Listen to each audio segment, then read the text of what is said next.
Welcome back, everybody. This is our fifth installment of TCH Live. Happy Sunday to you. How y'all doing?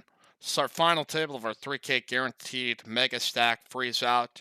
$100 buy-in. Got 48 entries today and a prize pool of $4,800. Action began just at 2 o'clock this afternoon. We are down to our final 10 players. And it looks like we are at blinds 4,000 and 8,000. Here with an 8,000 big blind. Introduce you here to all of our players. All varying levels of experience and skill. It's kind of the beauty of tournaments too, is if you're trying to learn the game. A great opportunity here at Texas Card House for really good value. Start yourself off with 30K in chips. Get here on time. An option for a 5K on-time bonus and also $10 appreciation, dealer appreciation, excuse me. I started you with 40,000 in chips here today. Get here to Brian in seat number 10 as that chip falls right off the table. And it was kind of like, I feel like an NFL referee. Like it was an act of forward motion, so the chip counts. And he's going to raise it up to 30,000 or first hand of the final table check. Then the big blind, or excuse me, small blind, just about 88,000 between 10 clubs. Why you want to see it?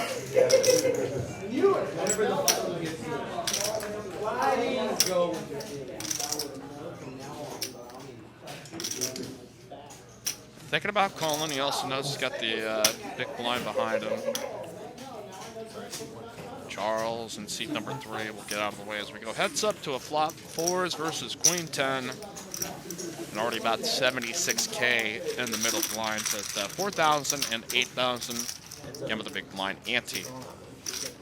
As we would get our first flop there from Dustin in the box. And flop is going to come 10, 8, 4. A flop set here for Ryan. Chang in the danger zone as he's got top pair. Pretty decent kicker. Folks, we may have a new record holder for shortest appearance on TCH Live as Chang gonna shove into here with his top pair as Brian will call him with bottom set. And he's gonna have to get runner, either 10 queen or running clubs. Potential jack 9. I mean, that is his only outs to stay alive here in the tournament. Just got a couple of them though. 2 pair here on the turn, and the river's going to come a 5. And a set of 4s here for Brian will knock out our first player as Chang eliminated in 9th place. Here on the first hand of the 3K guaranteed mega stack freeze out. The action very, very quickly here as Ron, Justin, Ed, Chris, Brian, Eric, Joel, Charles, and Tony, and their respective chip stacks. Top 6 is going to be paid here in this tournament as 6th will be paid out 350, 5th will be paid out 450, 4th place getting 600, 3rd place getting 800, and 2nd place with 1,050, and first prize of $1,550 out of the 4,800 prize pool. And, well, if you weren't able to take part in the action here at Texas Card House in North Austin, we will run this tournament every Sunday with our final table being streamed here on TCH Live. So we had a healthy turnout for this. Again, 48 players here for this freeze out. As we get the blinds in, the antes posted. Tony under the gun with 326 chips. Or excuse me, 326,000. Gonna just call here with a king queen and a nice size raise coming here from Joel.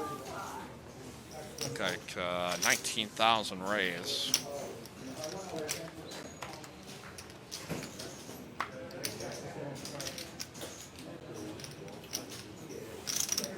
Ryan will get out. Charles going to get out with his 3s out of position. And we'll be back here to Tony. Just 11 more to call. And he'll make the calls. We go heads up to a flop. 2 of the big stacks are on the table tangling up. As Eric also in the mix there with a pair of 4s.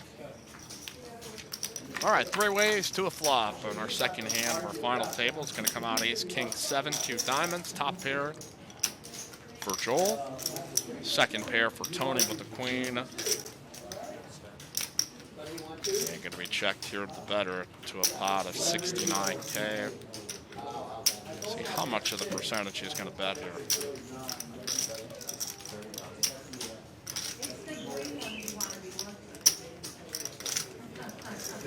And it's going to bet about 30,000.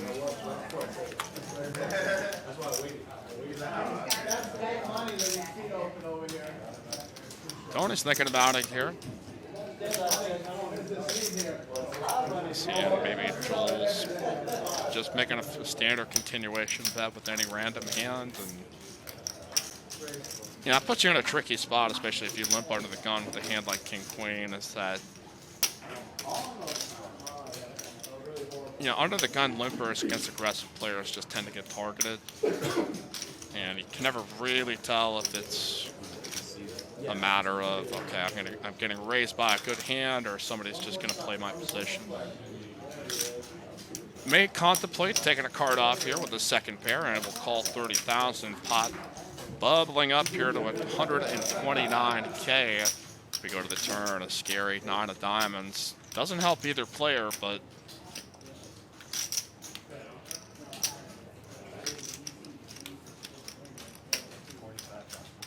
again, you can talk to us here on the live chat here on TCHLive.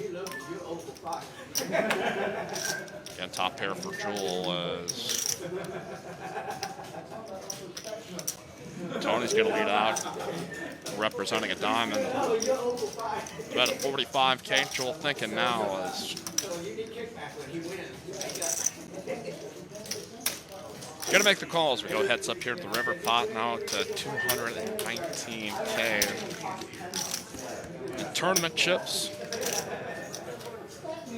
And the river is going to come a jack. Aces up here for Joel. Board texture still giving him a little bit of pause. But now he can beat aces and 7s. He can beat aces and 9s. But he's just going to call on the end of the off chance Tony has a flush. And he's going to see he's got the best hand at 165K. And chip's going to be shipped his way. Just in the second hand here, the final table is. I talked to Joel a little bit before it started. Pretty good guy. Says his wife's going to be tuning in. Find out what he's been doing all this time. See, like, hey, this guy is actually pretty good. Thought he was just running a number past me, but Joel scoops a nice sized pot as we continue here on TCHLive. My name is Mike Youngland. See me out there today. Got to deal a lot. So I got to see a fair amount of some of these players. Some of them I knew better than others, and we'll keep it moving as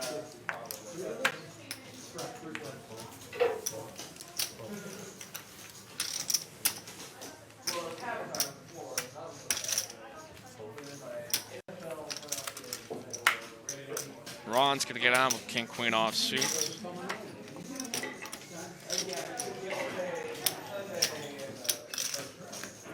Brian also out of the mix, so pulled down blood.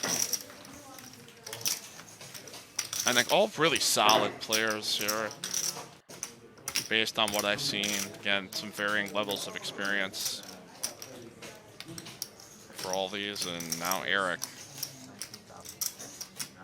Going to come out firing, and the small blind to raise it up here to 19,000. And Tony going to look him up with a queen jack of hearts in the best hand. As,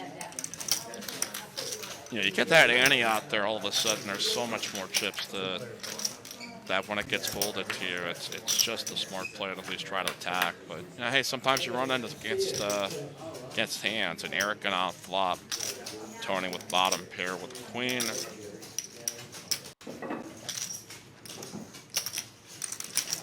And it's going to continue. Tony totally missed this flop, but he does have overcards and backdoor hearts. And Go heads up here to the turn. It's going to come with another 9. 9s and 3s with a queen for Eric. Just queen jack high and a pair of 9s for Tony. Daniel giving a shout here in the chat box. Says, let's go, Tony. Tony says, all right, I'm going to go. I got nothing here. As you know, smart of Eric there too. You know, I came out the pre-flop aggressor and technically flopped the best hand. And maybe he thought, you know, Tony had like 6s or 4s or something like that. Could get him out there. As Joel with about 21% of the chips in play. A couple of players, some shorter stacks under 20 bigs, but yeah, again, with the amount of number of chips out there, there's still plenty of time for, you know, all these players to maneuver the field. As again, down to 9 players, as Chang was eliminated on the first hand in 10th place. See some tight folds here.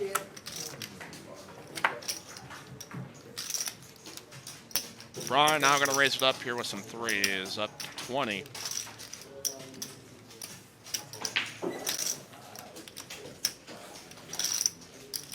Charles in C3 with the queen jack. Gonna call with his trace as Eric will get out with the offsuited ace-9. Tony here with a very pretty 10-9 of diamonds. Only 16K more to call out of the small blind. Now Joel, if he wants to play this fast, he can, as he's got ace-queen offsuit. Could throw in a raise if he likes.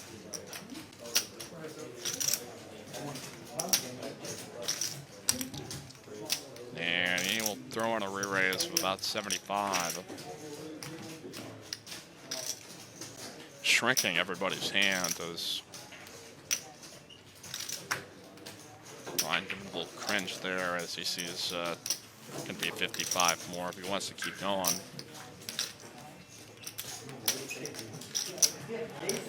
Charles, who nearly knocked out a player when we got down to 11 or 12 handed with queen jack suited against another ace queen, thinking maybe he might be able to do it again. This is queen jack's my lucky hand. Let's see if we can get tangled up here. You know, one that I think in this situation plays a lot better in a cash game in a tournament. Once it gets 3-bet, you're going to maneuver carefully. As flop is going to come out 7-5 deuce. And Joel with a 3-bet pre-flop up to 75K. Now, what is this continuation bet going to be? I'd imagine somewhere around 75, 80K. As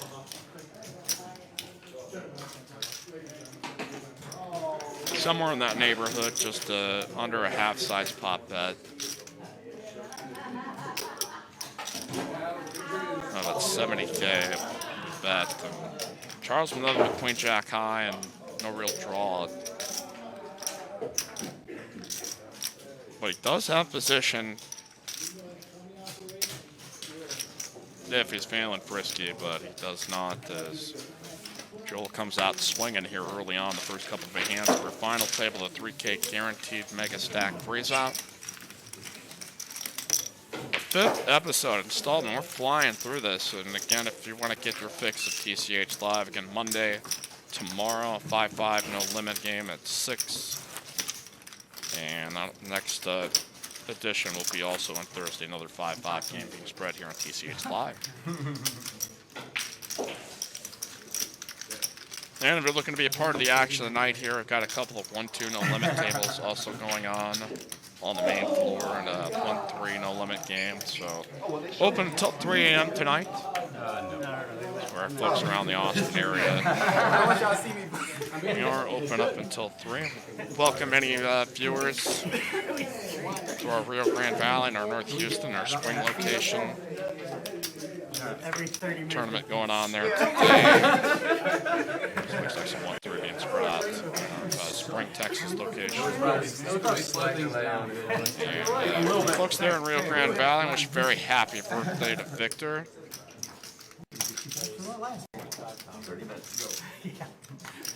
The tournament tables being run. It's 1-2 no limit. They're in Edinburgh. It's Eric leads king and nobody to play with. We'll take down the blind. 4,000, 8,000. There's enough out there for everybody to compete with and to tangle up with. So, before the action continues, there's 20,000 already in the pot. There's Ron, Tony, Justin, and Chris. That 20K can represent a pretty sizable amount if they're able to take down a pot pre-flop, no showdowns.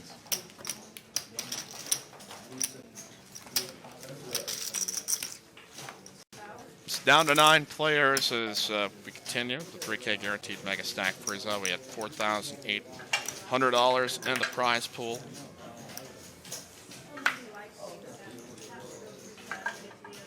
Now Brian went off the under the gun with King 10 offsuit. Always kind of really tricky hands to play in these spots because, you know, if you got a tighter table like this, a good hand to open with.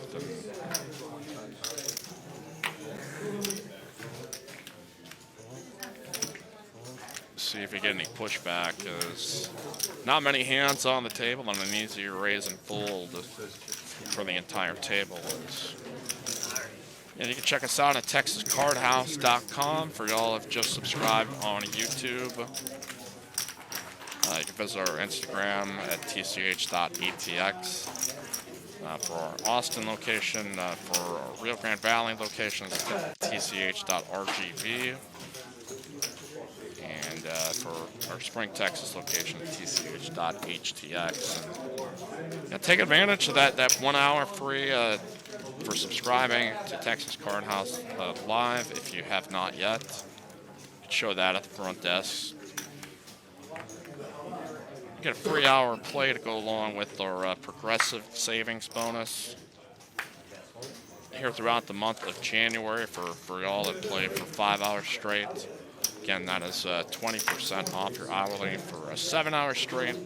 That is 30% off, and for 10 hours straight, that's 40% off progressive savings on your hourly rate here at Texas Card House, North Austin. Charles with a King 10 suited, Eric also with a Queen Jack of spades.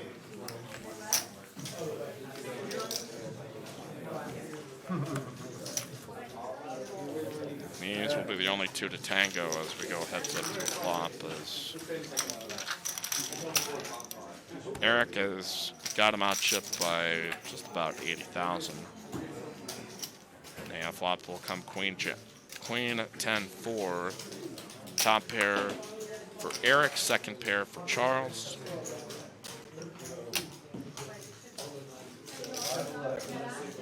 There's so many cards that could come here on the turn if we go bet call that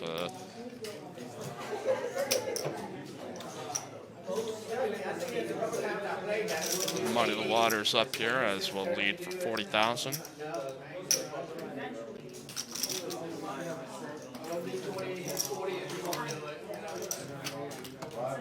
And a raise with the best hand. It'll shove all in and make Charles make a decision for all of his chips. Yeah, the off chance Charles thinks maybe he's got just a flush draw or straight draw, a hand like Ace King, King Jack, Jack 9. Now he's beating those hands, and he's going to find out that unfortunately Queen Jack, the better one here is. Turn's going to come a 9. That's a straight draw for both players. And a blank 3 on the river will knock out Charles in 9th place. We are now down to 8 players. Now Charles had said, hey, be kind to me if I'm on the stream. I said, you know, Charles, you're a nice guy. Regardless of what you do, I'll be kind to you here on the live stream. Another little bit of value for our players that get that extra experience. Yeah, I've been kind of just curious in general as we've started these. Just, you know, are players going to play differently, or are they going to be more aggressive, less aggressive, more passive? And Yeah, I think we've seen all sides of the spectrum as far as some players using it to their advantage, and some players just playing very straightforward. Doesn't pick up everything. You gotta be pretty loud. Can we watch this later, or is it live stream with it? So, I can still be viewed later. And I think we're up to about 612 subscribers in just about under a week. Really nice start for us. We thank you all who have subscribed. Reaching new audiences, so we appreciate that for those coming along with us. Joel's chip stack climbing, and chance to add some more as they'll raise up here with ace 8 offsuit in late position. Ed gonna call. Shout on the comment box. Buddy's in here, says Ed is my dad. Yeah, Ed telling me before, said his son Tristan's gonna be his birthday here by the end of the night. So want to wish a happy birthday to his son. Is Brian gonna come out with a rear raise out of the big blind? Probably enough to get Joel out, but see if Ed decides that he'll take a flop with ace 10 suited.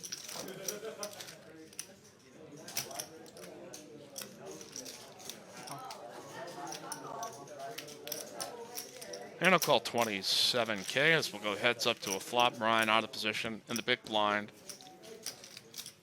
Ed with 108K left as we go to a flop at 9, 4, 3. You wonder what hands Brian might be worried about. Might think that Ed maybe called him with a medium pair. Maybe a flush draw, but his worries alleviated as he turns queen, a top pair on the board.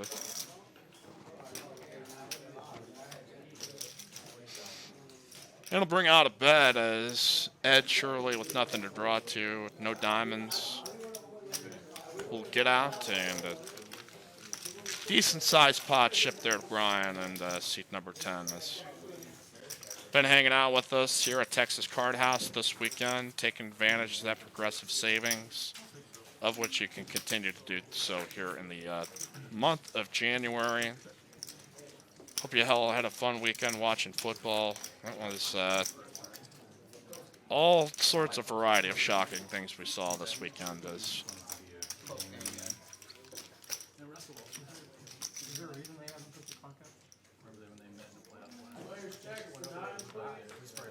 down to 8 players on our final table, and Cheng knocked out the first hand as ran into a set. Charles got knocked out with the second pair. It did turn a straight draw, but the money bubble is at 6th place, so see which players try to take advantage of that with the stacks being the way they are. As 6th gets 350, 7th gets 0. So Ron and seat 9 raised with the queen 9 suited of spade. Brian now here with ace jack of clubs in the small blind.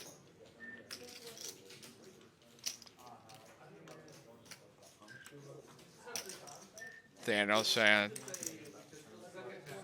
Texans blew their opportunity. That was quite a shape shift as you're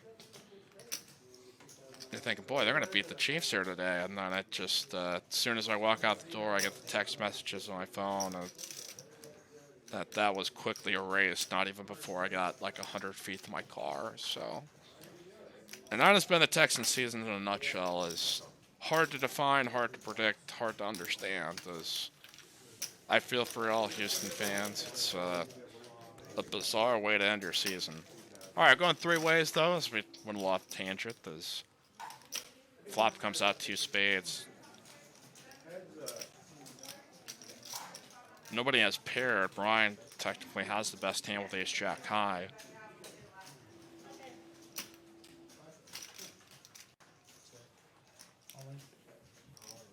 They ain't gonna bet all in with a queen high flush draw. Brian squeezed here with the best hand, and I expect both these guys are going to give it up. And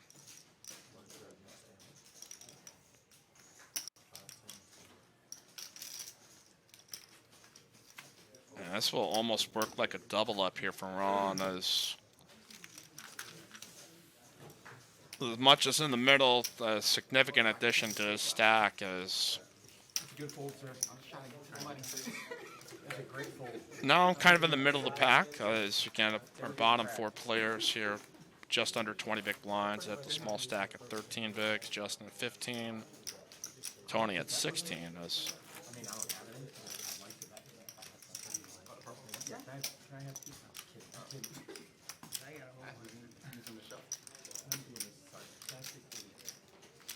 but we'll be here all night here on the live stream if we have to. As Huge rail. again, we're 5,000, 10,000. The level changed.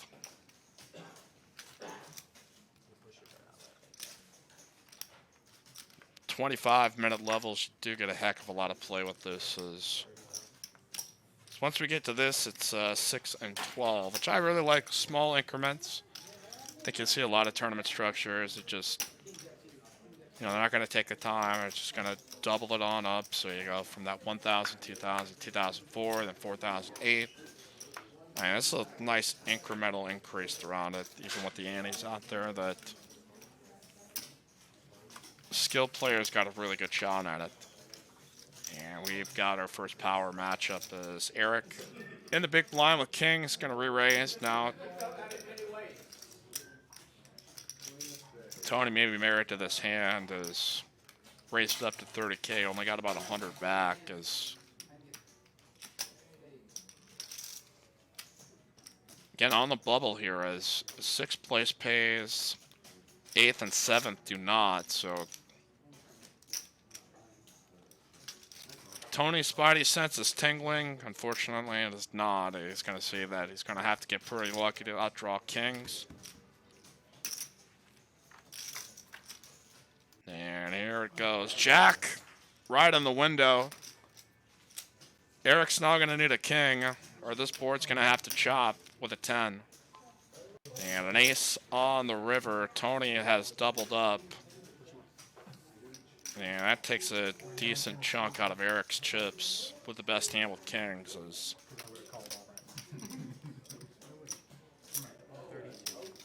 Tony now up to 279,000 according to our chip tracker. As, well, we had 48 entries, 4,800 players in the prize pool. So with the mega stack, Freezeout, like 48 entries, pretty good turnout here. We had a 3K guaranteed on the prize pool. Exceeded that by 1,800. And if you two want to play next Sunday, this final table will be streamed here on TCHLive. So get the word out if you want to get on the live stream. Don't have to just be a cash player. Just make it here to the final table of a very good structured tournament.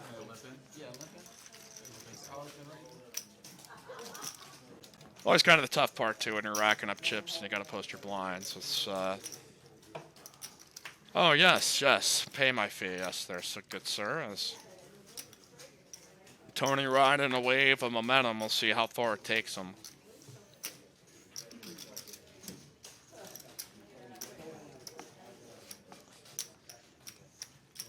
And here comes Chris. So he's 10 off soup. We'll raise it on up. Raise it up. 26,000.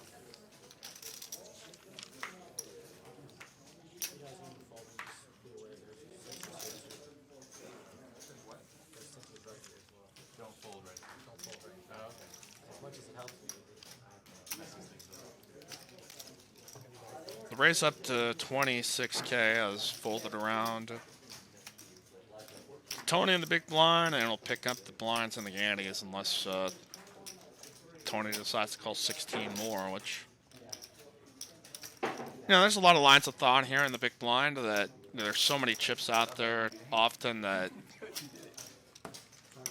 if you can play well post-flop, it's worth taking, or else you get kind of targeted by players who said, okay, maybe this guy doesn't defend nearly as much, that I don't need as good of a hand to try to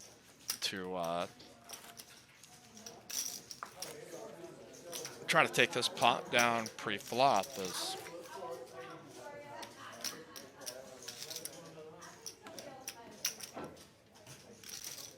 yeah, we've got a big tournament happening out there in Houston this weekend on Friday and Saturday. The HPL Winter Circuit, a 30K guaranteed prize pool. Houston Poker live update. We see a $300 plus 50 entry fee, unlimited re-entry. Day 1 on Friday, day 1B on Saturday, the final on day 2 on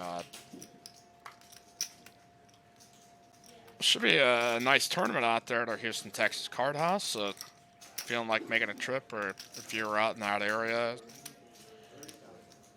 check them out again at tch.htx, or visit our website, Texas Card House, for more information. We got some primo hands here as Ron at open with jacks, Brian got a 3-bet here with ace queen.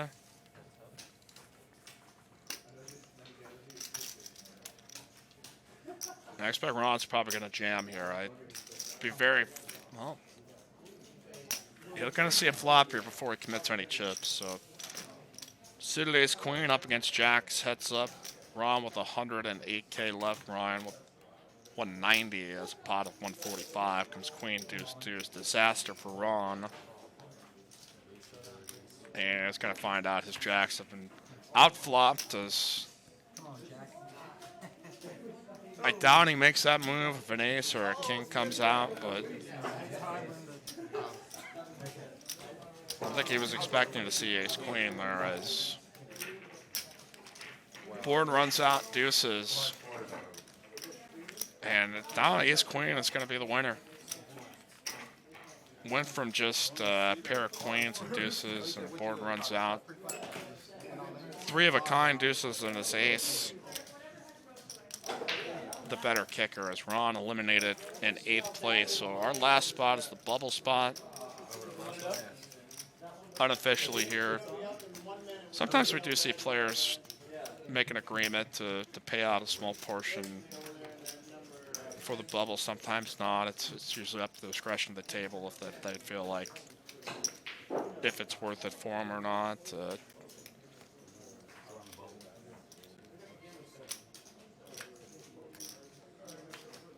Fold it over to Brian, and not even going to tell us what he had there. Was that bad? Justin McCall in the hijack with ace 9. Joel in the small blind with queen jack, and Chris will check his option with ace 3 of diamonds as we go 3 ways to a flop. A jack, jack 9, a 3 of a kind jacks here for Joel is living it up, and second pair for Justin. Chris figures like, oh, maybe I could take a stab at this, but he has walked into the lion's den as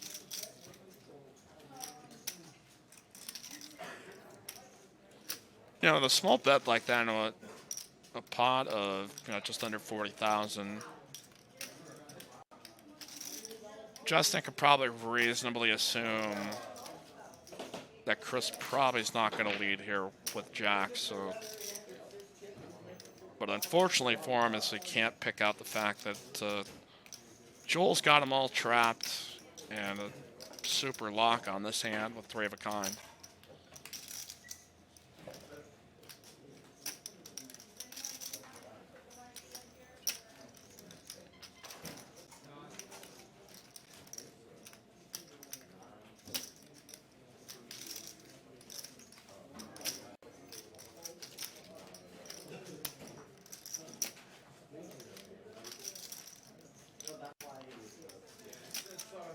You can jump in here on the chat box here on our YouTube channel at TCHLive. If you've got any thoughts on how these guys are playing, and we've got a raise coming here as Joel's certainly not going to get out of this, but if he just calls a 35K there, I think that's going to be a bit suspicious that Now he's got to figure out how can he maximize the value of his hand, which is, as we see, unbeatable. Now he's going to toss the third bet in the raise.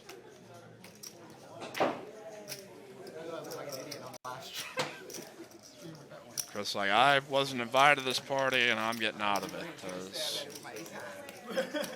We'll take it down here on the flop. As Joel now up to 29% of the chips in play, 540K in tournament chips. Brian right behind him at about 443 after knocking out Ron in 8th place. So there are your small stacks. Justin with about 7 bigs. Ed with about 10. My only thing was someone had the deck. I mean, the only thing that could flip it. As Ed will post his big blind ante and nothing but 500 chips. So somebody's about to add a whole lot of purple to their stack.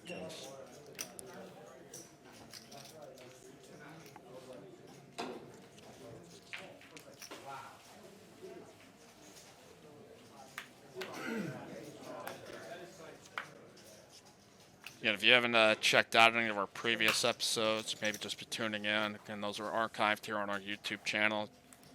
Last one with Bart Hansen, I think, is well, just about like over 3,000 views from our 5-5 no limit cash game on Thursday night.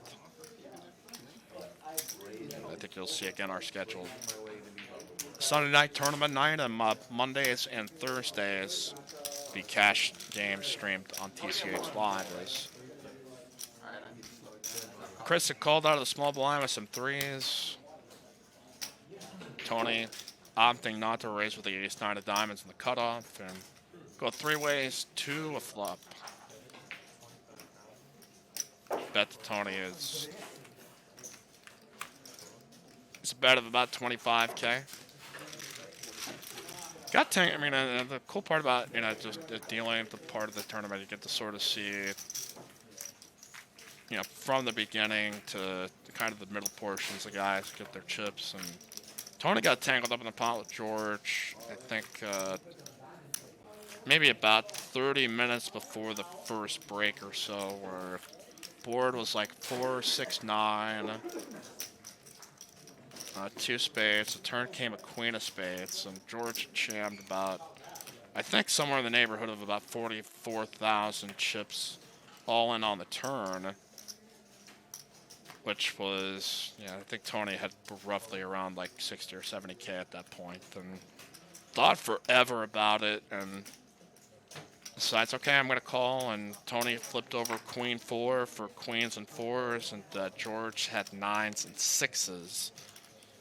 And smacked another queen to cement his status at that point. So, a lot of ebbs and flows in tournament plays. And oftentimes you just got to meet a good hand and make a good hand and cooler somebody. Lower. Hey, Jake. Positive.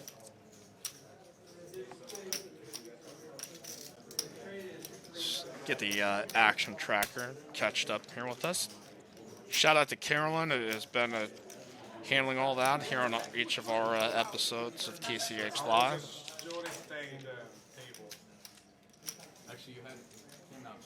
Done a terrific job, as everybody on the production team that's. As we nudge our way into the streaming world, we welcome you if this is your first time tuning in. For all of our old friends that have been with TCH for so many number of years that get something new to embrace and enjoy, we welcome you back. As Ed gonna jam now with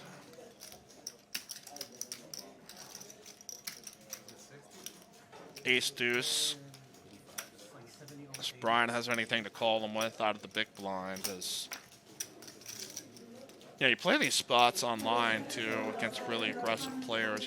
Guys can open up with any 2 cards and get an ace in that spot and 20K plus in the middle. So you got to make a move on it and add the short stack.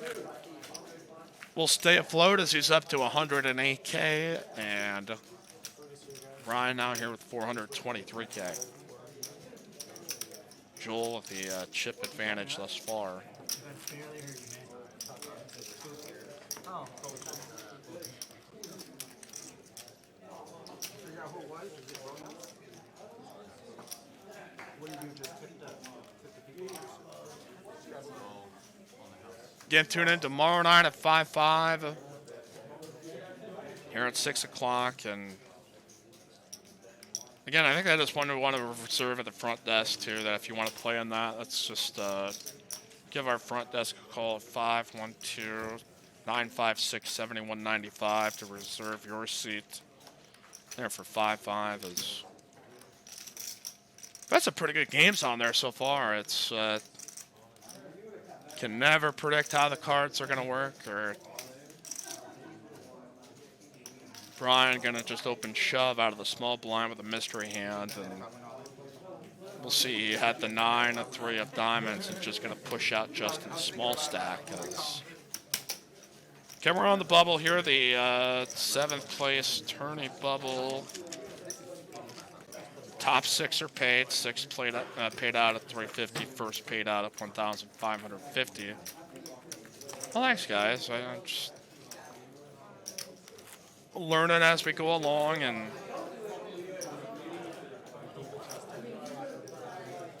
appreciate positive support from the poker community. We each take our first steps in TCHLive, and above all else, make sure that we got a great product out there for you to enjoy, and I think so far we've done that. I'm super proud of everybody for what they've done. That I get to be kind of the guy rambling throughout all of this, but there's a heck of a lot more going on than just that. Is Brian going to be folded down here to the button, a 6-4 offsuit? He will not tango. Competing 10-9s. His heads up. Each sharing the same suits too.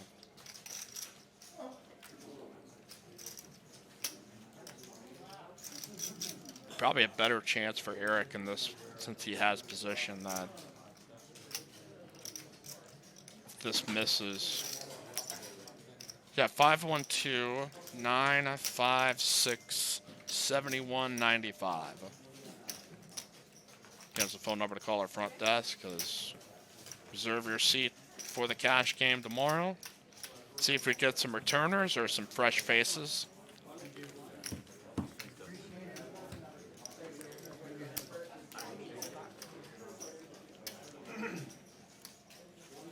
Justin has been whittled down to about 40K, and get a dealer change come up as welcome Greg into the box.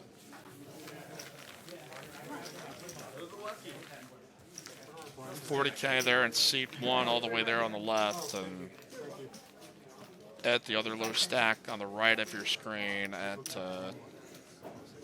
seat 8.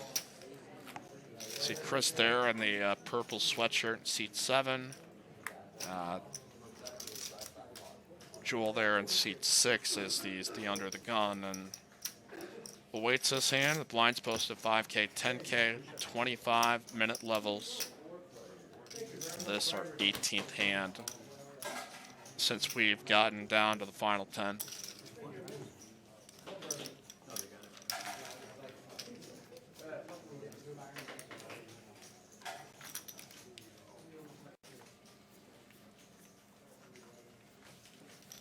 Commenter saying, don't be so humble. I said, well, I can't help it. I'm from Iowa. It's kind of genetically in our disposition. So, otherwise, the ghost of Hayden Fry will kick you right in the butt and say, hey, man, don't get too full of yourself just yet.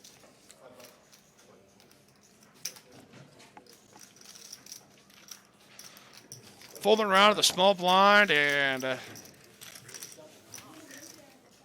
sometimes the game is just simple as that. So, again, 1,550 for first, 1,050 for second, 800 for third, 600 for fourth, 450 for fifth, and sixth for 350. Was thankful to be recognized as Employee of the Month, in large part thanks to your support of TCHLive. Yeah, hey, dealing here for about 2.5 years. It's, they don't just give that to anybody. You got to work hard and you got to earn it. So, fact to be able to have done that to help our room. That's I don't know. You work with a lot of really good people. You want to help them too, as much as they've helped me over the years. And good, steady job, surrounded by good friends, and you can't ask for much better here at Texas Card House North.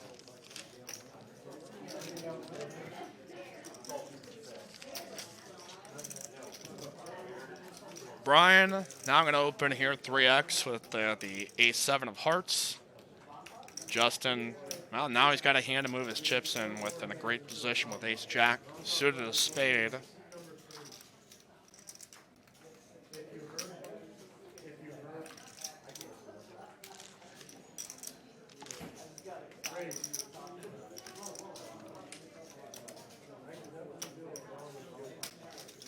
Bubble boy to the rescue. And there we go. We'll get it in, and not much more. So if the blinds do pick up a hand, they may tag along for this. And Y'all want to pay 7th place 100 out of the prize pool? Eric's got nothing. Tony doesn't have much better as nothing for Joel, as well as Spin a little bit. not much for Brian to call as pot up to 105K. Justin trying to double up. But he's got some sunglasses on, so he's feeling good. He's going to flop a heart draw. He's going to make a heart. And that is going to knock out Justin in 7th place. Sometimes it just pays to run good. It's nice advantage for Justin pre-flop, but the poker gods, they chose otherwise. As Ed has now made the money, at least. As a short stack, that's you can kind of breathe a sigh of relief.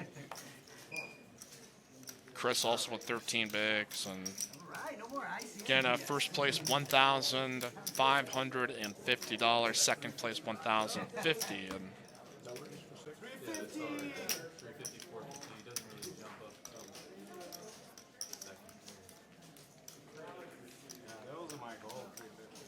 again, Frank saying, you know, he came up from the RGV location, the Rio Grande Valley location, took 15th in the Moneymaker Invitational. We had the 15K guaranteed prize pool. It got up to over 30,000.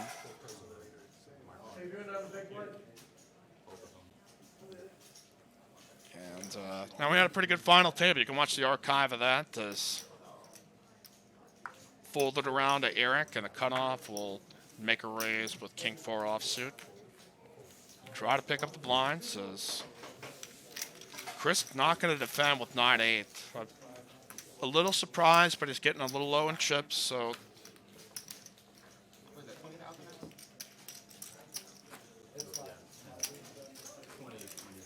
Yeah, there's a lot of different lines of thought as far as,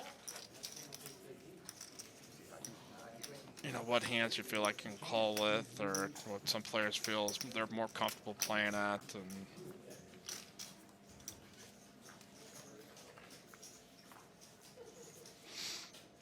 I in that spot more often will call than I will fold, but yeah, as you go up the pay ladder too, sometimes those hand ranges start getting a little more restricted, and people may fold a hand later in the tournament that they would never fold a couple hours prior. So gonna be folded around to Tony now with Ace 10 and 284K in chips.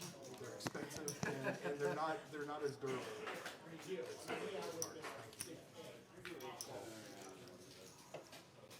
And with his position opting just to call, but may have been the wise move as in retrospect, as Joel's got Ace Queen of Hearts. Gonna make it 35K to play. Chris out of position there with Jack 10. Saw the big stack raise and said, all right, I'm out of here, guys. Or like that meme, I'm a head out. Not quite exactly, but again, if you could drop us a line here in the comments section here at TCHLive, let us know where you're watching from. And if you have not subscribed yet, you can hit that subscribe button and you get a free hour of play at Texas Card House. Offer your hourly rates. And we have our progressive savings throughout the month of January. Again, you can save 20% off. You play 5 hours straight, 7 hours straight. We'll get you 30% off, and 10 hours straight. We'll get you 40% off your hourly rate progressive savings at Texas Card House here in North Austin.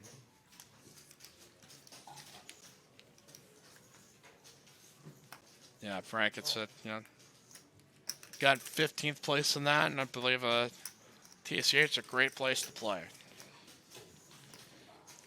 Hey, we feel the same way, man. It is, in fact, a great place to be. As we continue on our live stream, Kelton Scott is watching from Atlanta, Georgia, the ATL. Says my friend Chris made the final table. Just walked out like I can't. Daniel saying watch it from Leander. Hope you play there sometime. My poker game's a little rusty though. Well, if you want to shake off the rust, Nathaniel, I got news for you. Twice a week we've got free rolls here. On Wednesdays and Saturday, a 2K guaranteed prize pool. Your first buy-in is free. Your first stack of 10,000. Got a $10 or a $10 optional dealer appreciation. You can add on a 10K up to 5 times for 20 apiece. So, hey, if you want to invest money, you don't have to. I mean, you'd have to if you do unfortunately get knocked out. Rebuys would be $20. So, feel like, okay, man, I gotta shake the poker rust off, or I've got to learn a little bit more about the game, or away without having to go too deep into your pockets. Again, those tournaments start on Wednesdays and Saturdays at 7 p.m. If you come on Saturdays, too, we've got Rudy's Barbecue. So I've given you as many possible reasons as to why you'd want to come down here on a Saturday. That should be enough. Just have some Rudy's Barbecue as Chris is going to shovel his 10s and get no action.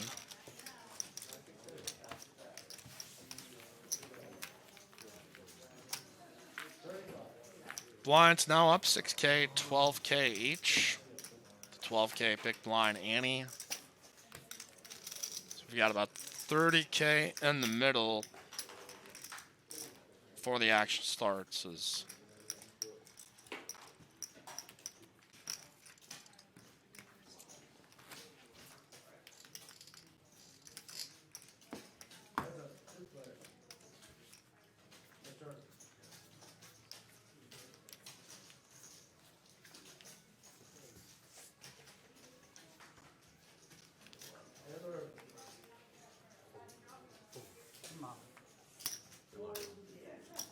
And here comes Ed with queens, going to push all in. See if anybody has a hand that they can call him with. Or Brian most certainly does not with the 10-3 offsuit.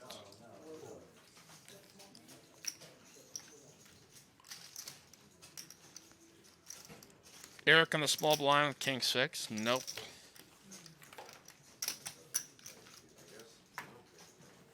$5-4, no good here for Tony as 30K and chips going to be added to the stack in seat number 8. Ed.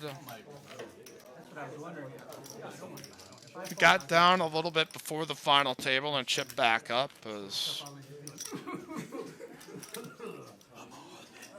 he got tangled up. I'm trying to remember which player it was. I think it was Justin. They had just kind of around the final table bubble had gotten into a flop all in with the queen jack on a like a 10 high board against 8s, and the player had moved all in with 8s, and it was just enough in there that he's like, okay, I think I maybe got a shot at it. Missed it, but hearing him talk about it, said, okay, at least I can at least understand his line as to why he called in that spot. So this guy's pretty solid. Eric making some nice moves, and we'll race up here to 26K.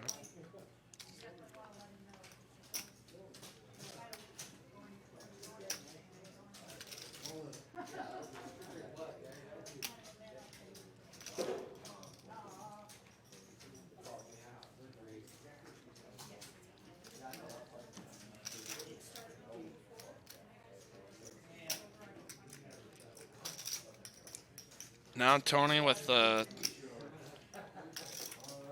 decision here for the button raise.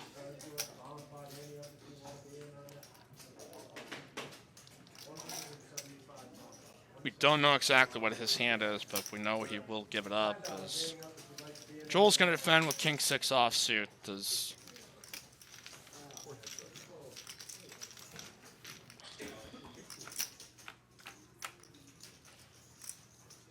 go heads up to a flop at 8-7-7, 3 of a kind sevens. Magical flop for Eric, but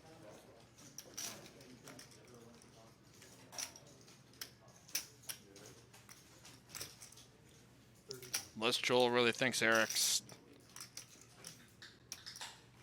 got absolutely nothing, even pretty much any good. I mean, there's just not much you can do in that spot. And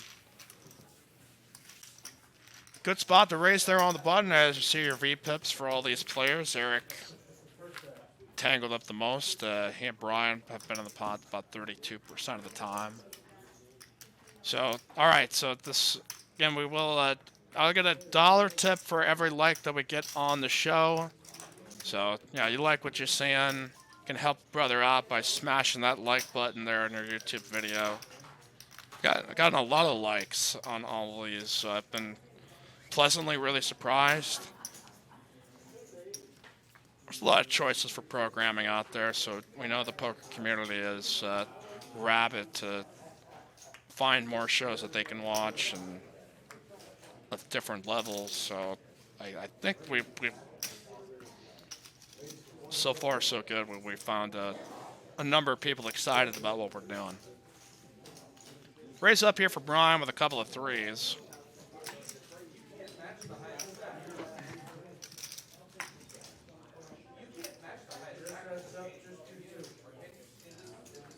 And most thankfully, I have not had one person come up to me and said, "Hey, I didn't like what you said about me." That was like my other biggest fear is, like, I'd make a comment in passing that I thought was, like, meaningless or something, and somebody might take it the wrong way. No. We've been all happies and smiles and good jobs and high fives and all the good stuff here.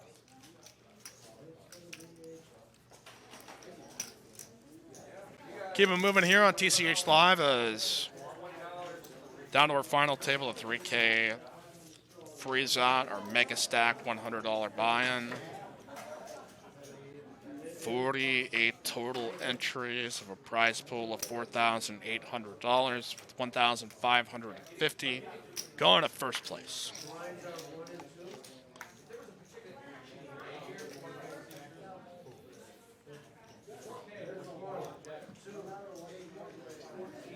Chris gonna complete out of the small blind with the King 10. I think with a small stack there, I would love a raise, but kind of opt the conservative route, just the off chance.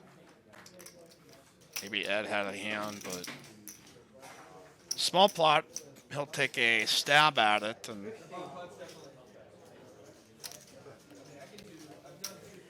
unless Ed wants to jam here, he doesn't have a good price to call. He's not drawing it too much.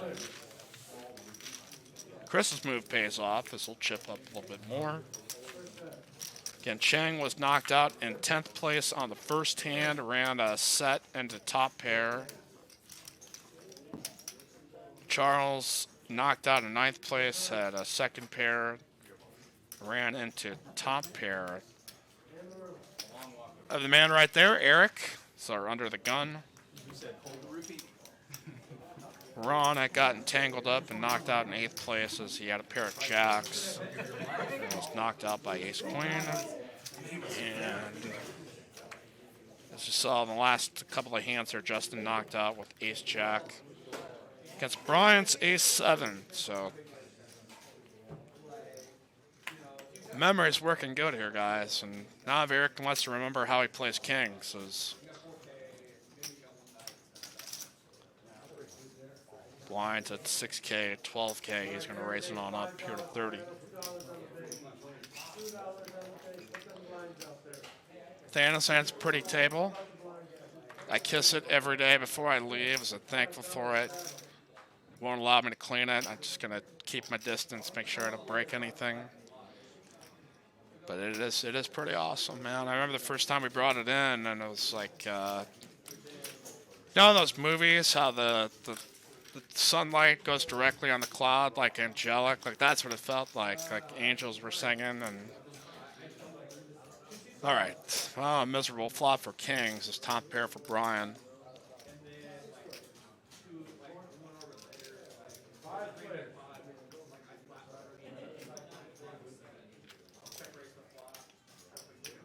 But he's going to come out betting, and maybe this puts a little bit of pause into Brian, who might fear his 10 kicker, but he's at least going to call here. But depending on how fast Eric plays this hand,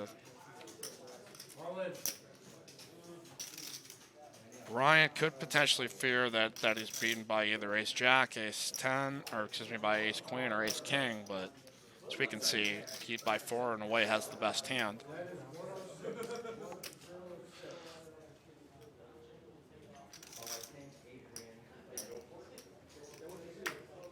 He's going to bet 40K again, as small bet into 188. It was about would have been 148K pot, so not one that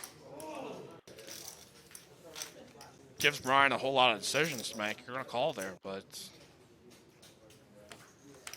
let's see if he can represent here on the river as let that catch up as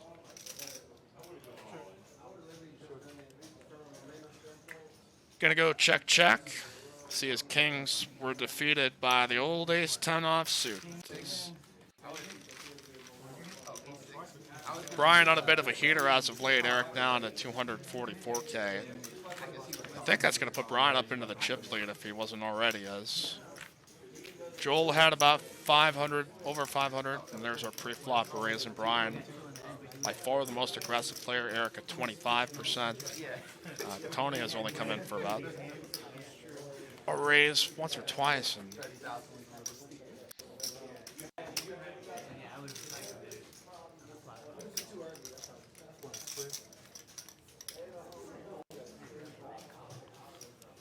the action continues. 6K, 12K, 12K, big blind ante. And you're watching this, you want to come play here at Texas Card House. We are open until 3 a.m. Been open 24 hours on the weekend, on Fridays and Saturdays.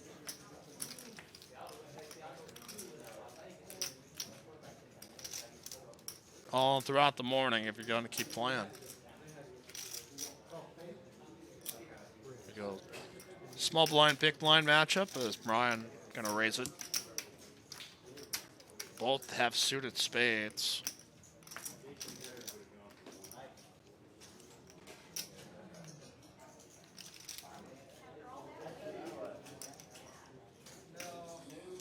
And he'll defend as we'll go heads up here to a flop.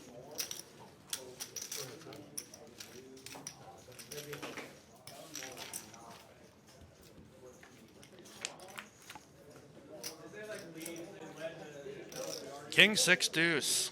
Top pair for Eric, second pair for Brian with the queen kicker.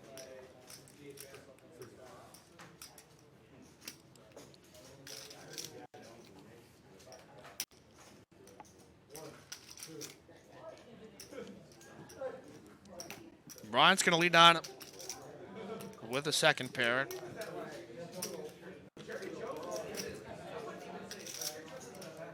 Eric probably reasonably sure he may have the best hand, but going to keep the pot small in case he doesn't. Turn is going to come a 7. Doesn't help Brian's hand. Eric still with the strong advantage, an 86-14. Again, 5 outs left for Brian, all of which are still alive as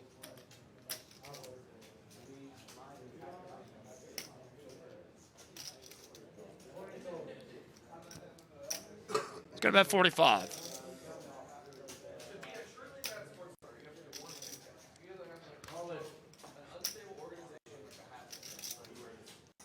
Brian may not like his hand here at this point, but I really like how his chip stacks are. I think there's a certain art to it that each of the players. I think you can argue psychologically sometimes that people who are more orderly, or they've got like a more formation, like tend to be kind of more organized, maybe a little bit more on the tighter side.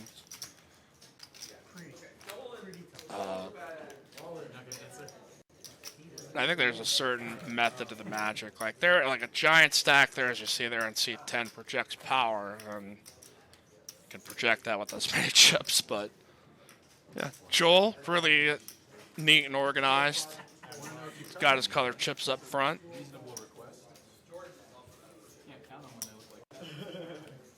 Sometimes you don't have that much. You don't have a whole lot of design options, but. Folks, I spend about 6 to 8 hours in the box. There's a lot of things that go through my mind during that time. So, all of them good, but I always enjoy a really creative chip stack if you see one. I think Ali has like these giant like constructions like look like. I think one player once quoted it as saying it's like an MC Escher painting. All right, we'll have a raise up now with Eric. Out of the small blind with King Jack high. Tony here with Jack 10 off suit.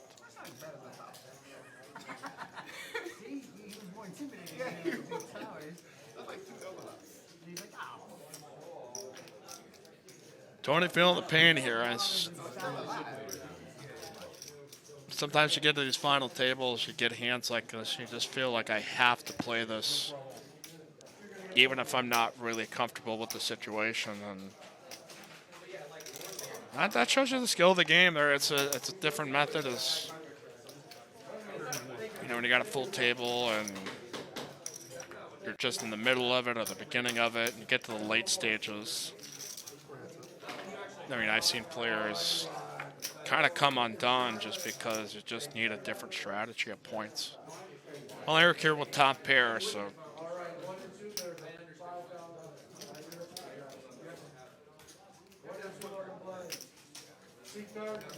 And a bet in the fold is. Button's going to keep on moving as getting down to 6 players. The next person who gets eliminated will take home $350 for their efforts today. 5th with $450. 4th will take $600. 3rd will take $800. And the second $1,050. First $1,550 is. Ed down there to 6 big blinds. He's got 83K. Still has a little bit of time, but blinds going up to 8 and 16, and the next level will be feeling the pinch real soon.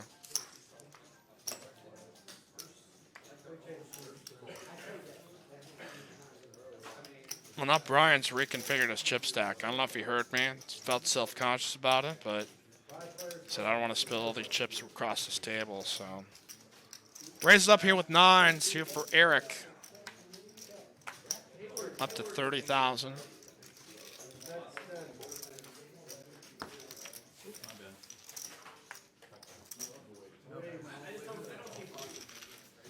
Had 9-4. So I didn't get frisky for some weird reason.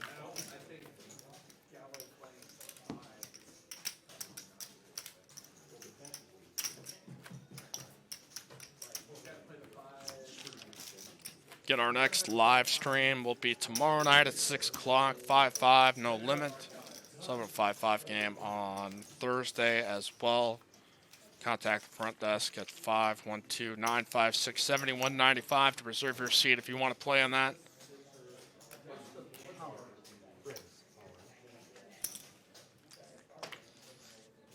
Well, Ed has picked up some 9s and moved all in.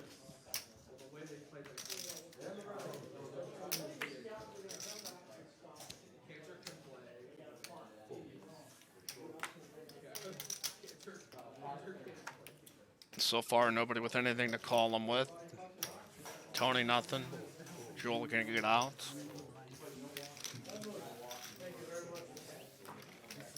So Edo has moved in with queens and he's moved in with nines, but has all he's been able to do is take down the blinds, as he will be anteed in for 12K. Ed and Chris both at around the same mark. Tony with about 195,000. Brian, our chip leader, at 587K. Joel is steady, 476,000. And tournament chips, and has said his wife would be cheering on, so.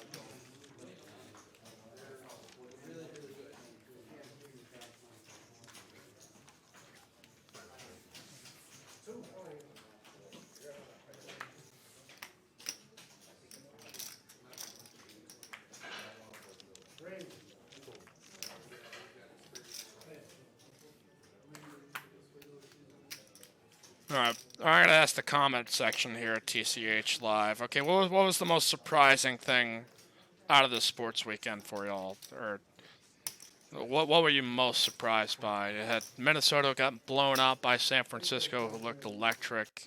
Tennessee just ran all over a team that they beat last night, the Ravens.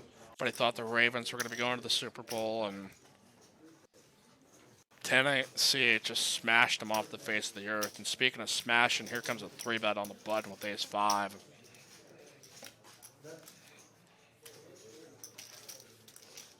Eric, who had opened with king-10 of spade, is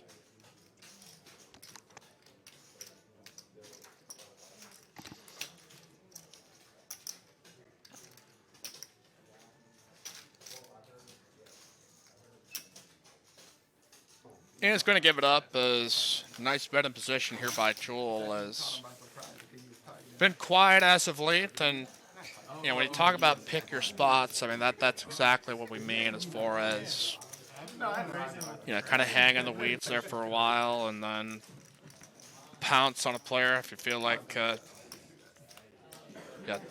Titans beating the Baltimore was such a gigantic surprise, because I think we all had kind of penned in Baltimore to at least be in the AFC Championship game.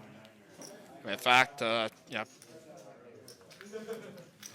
what, like Houston had 40 points unanswered or 50 points unanswered in that game today. It was kind of tough to watch.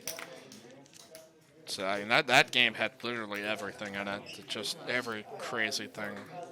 Chris gonna shove here with sevens though.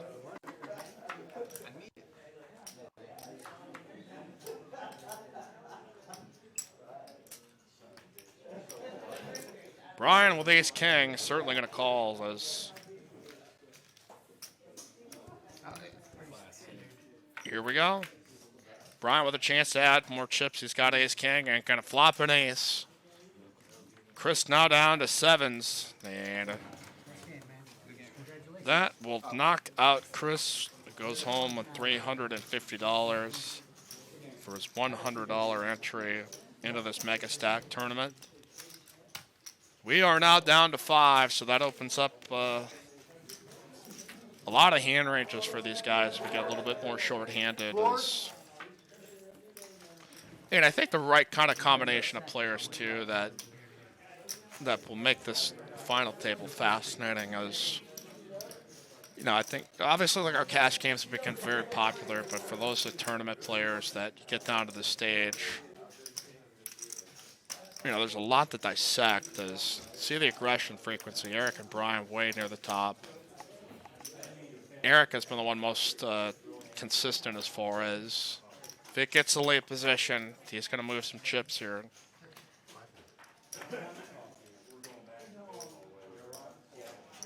Tony now with ace jack and 195K. Has been up and down in this final table.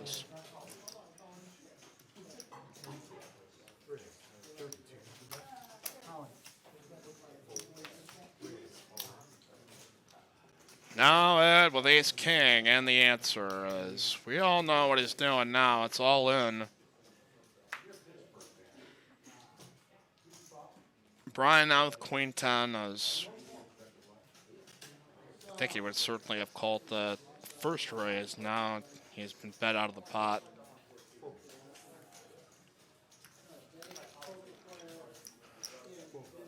Now Tony maybe anticipating, okay, maybe I got a race here. Maybe that's got a small pair. Maybe my ace is better.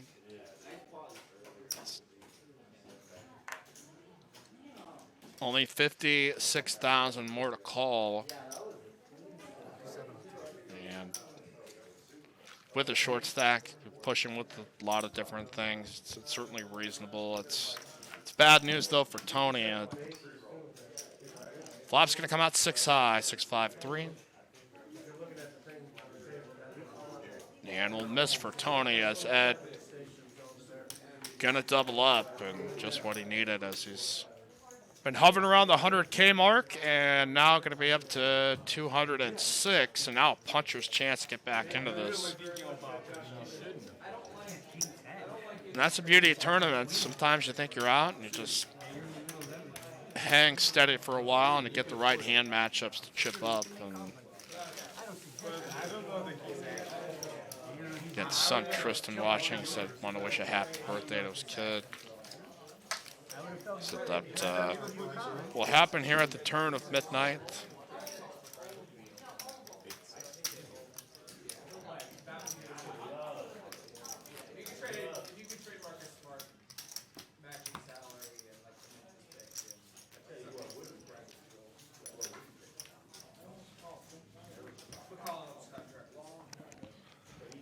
I want to thank all of our new subscribers.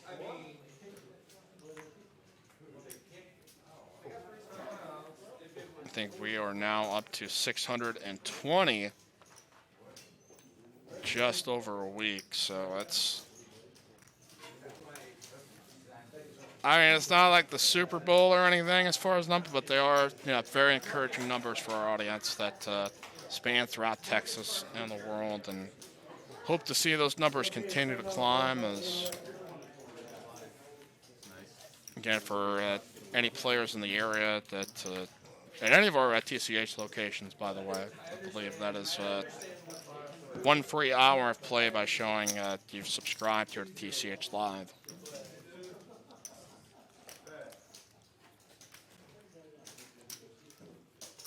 Hand 37, again, action in the main room at TCH North. It's 1-2 no limit games going on. We got a 1-3 table there at table 9. So if you've wrapped up your weekends, you've kissed your kids goodnight, read them a nice little bedtime story. About this time, Jack's held up against Ace King, and your Ace Queen on flopped Ace King. Many magical stories. Ed comes out with a raise here with King 10. He's committed just about 1/4 of his chips. And depending on what Brian does here, he could be in the danger zone. Brian's going to get out, though. Has seen Ed hasn't raised a whole lot. Didn't feel too comfortable calling with Ace 10 offsuit. Now Joel with a lot of chips to work with, just under 500,000. And priced in with a 16K ante, and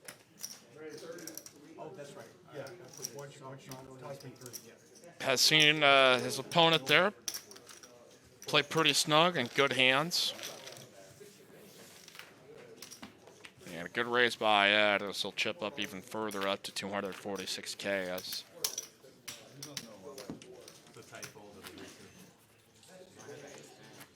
again, for every like that you put on this video, it's a $1 tip to this yours truly, Mikey, your dealer guy here at Texas Card House.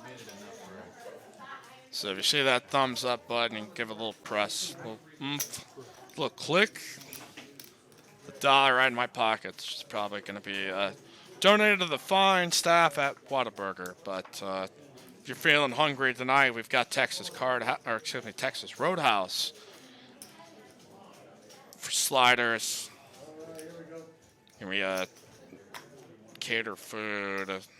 Sundays, Mondays, Wednesdays, Fridays, Saturdays, Sunday here at TCH. Have Rudy's Barbecue on Saturday. I mean, we got a ton of that brisket, turkey, some sausage, all your sides. Towering bottles of barbecue sauce.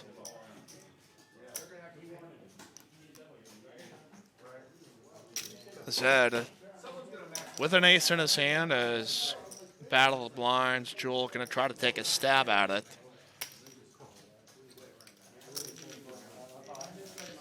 And Ed just going to call behind, see if he can extract more as Joel now drawing dead and probably going to put the brakes on as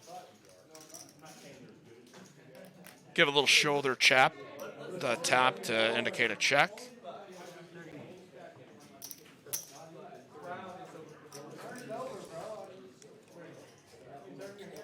And a bet here now by Ed is making a nice late run as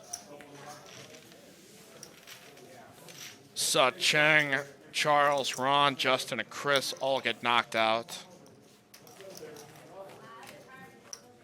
The opportunity has been seized for him to move up the ladder here as we continue to roll on your new favorite show, TCH Live. Tell you, it's been fun. I mean, this has been just incredible for me as far as what these last 7 days have been like. Spent even more time thinking about poker, thinking about the community, about our show, just about, you know, what we could be, what we are, what we're working towards, what we feel like we can offer all of y'all that you know, love to be here or maybe haven't made their first trip here yet, or like everybody else, you're going around the city trying to find your spot. Where's your home base? I've been here about 2.5 years, and that for me is Texas Card House.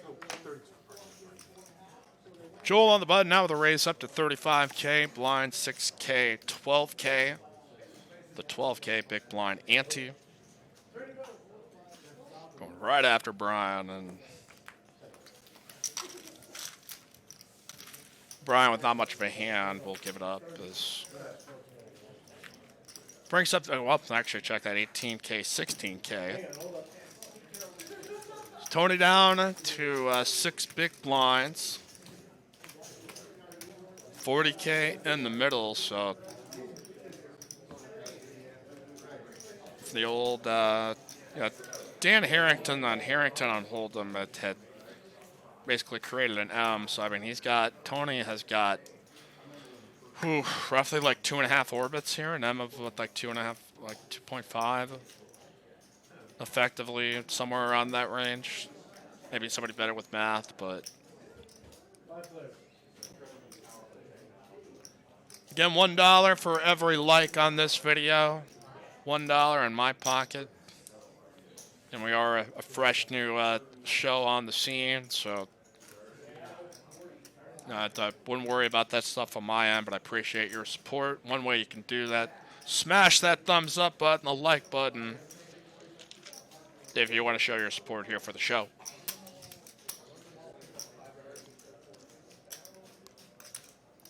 Joel had raised up with some 10s. Ed out of the way, and it looks like we're going to get a defend from Brian in the small blind.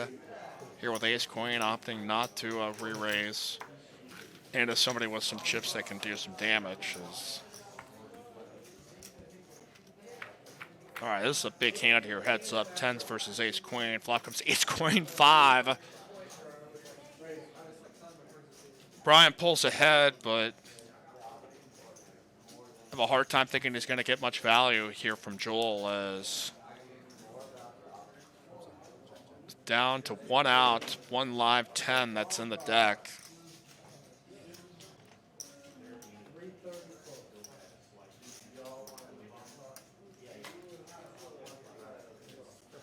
And a bet up by Brian as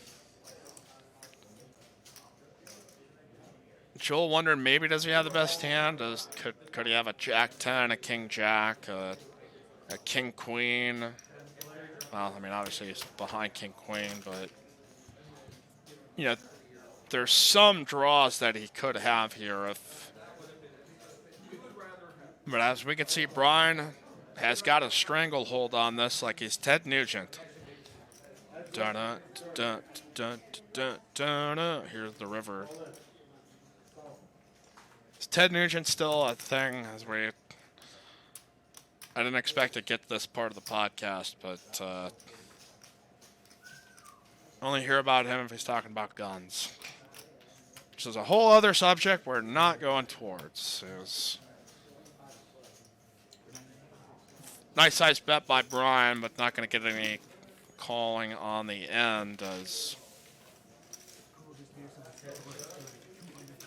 we'll move some chips in his direction to seat number 10. There's your V pips. And everybody up about 20%. Tony has probably been around the tightest, just hasn't raised a whole lot. Has called some, and in some of those spots, the player next to him, Joel had picked up a hand, and it just kind of worked out. But clock is ticking here for Tony as he posts his 16K big blinds and big blind antes.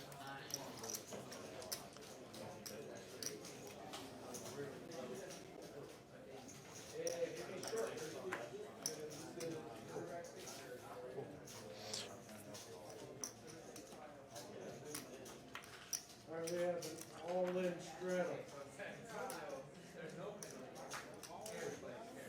Good 30 stack.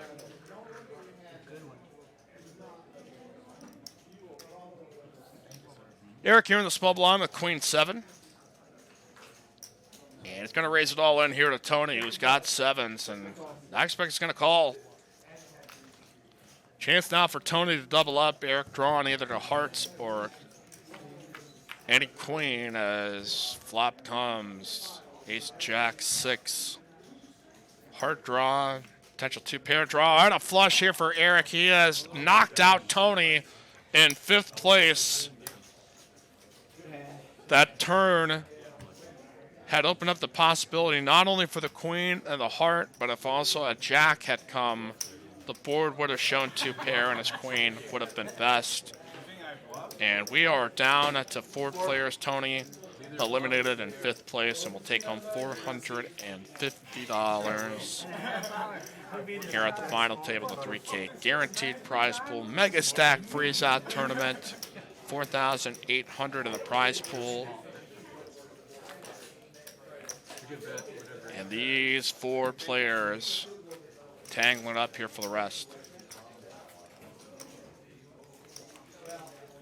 If you're tangled up on what to listen to when you're not at TCH or you're not on the table, well, my friends, you can catch up with us here at From the Felt Podcast. Welcome Bill, Sam, and Ryan.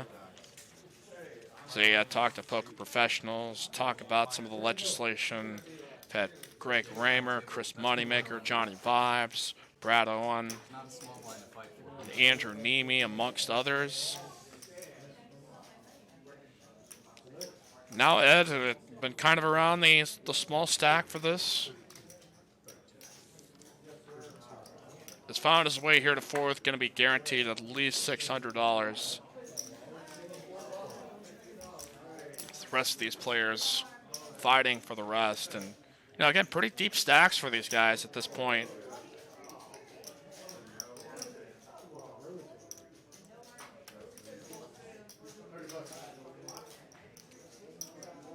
Next level change will move to 10,000 and 20,000.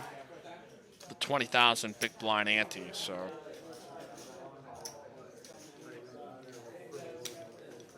Joel is now here with jacks, gonna 3-bet Brian with the Jack 8 offsuit.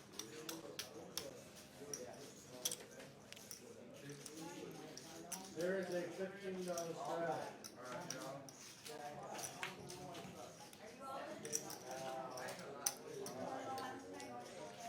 3-bet up to 120K.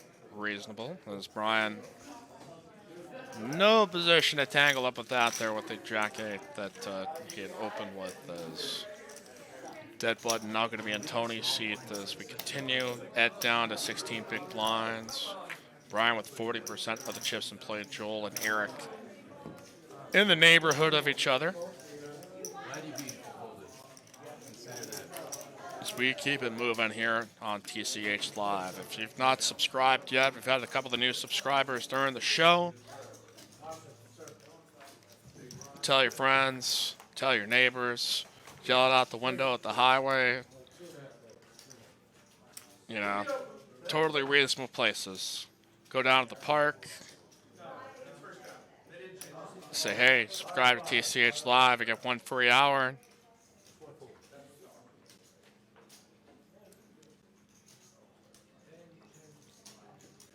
Eric now a 70s offsuit. Thinking about raising here, maybe picking up some blinds and antes, and no way, Jose. Not sure if he said it that, but now Joel with Queen Deuce, Ed with 4-3. Little baby suit of connectors. We go heads up to the flop of Jack 5-10. Nobody improving their hand, but Joel with the best hand with Queen High. And now a turn, pair of threes for Ed. And board pairs fives on the end. C Chow 001 says, "Go Joel!" A lot of exclamation points, so knows it means it. Now 16K river value bet. Joel might think his Queen High might be good if he's got a pure bluff, but as we can see, threes and fives with a jack is the best hand. I don't think it's unreasonable there for Joel to call. Like, I mean, he's not went check, check, check, check, check, check, and then to the river. It's a small bet that, you know, Eric's betting like 8-9 or, you know, or any just random hand there that is below a queen. No, I could either chop or.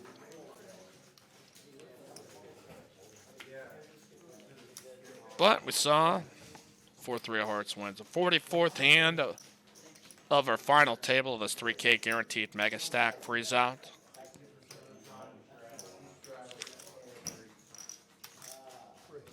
Okay, my name is Mike Youngblood, a dealer here at Texas Card House. Now I'm de facto host here of this program. Eric gonna raise it up with King 6 of spade. Ryan there with Ace 4 offsuit. I think we'll have more commentators. It is still just master our process, get all the audio components set up in a way so that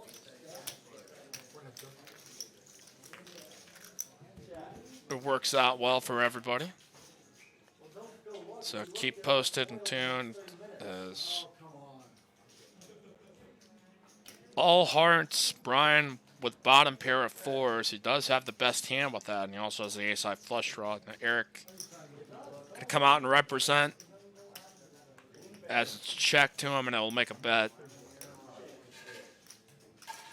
with 361K in chips. Gonna put out a small bet of 35K. Brian's gonna come in for a raise. I like this.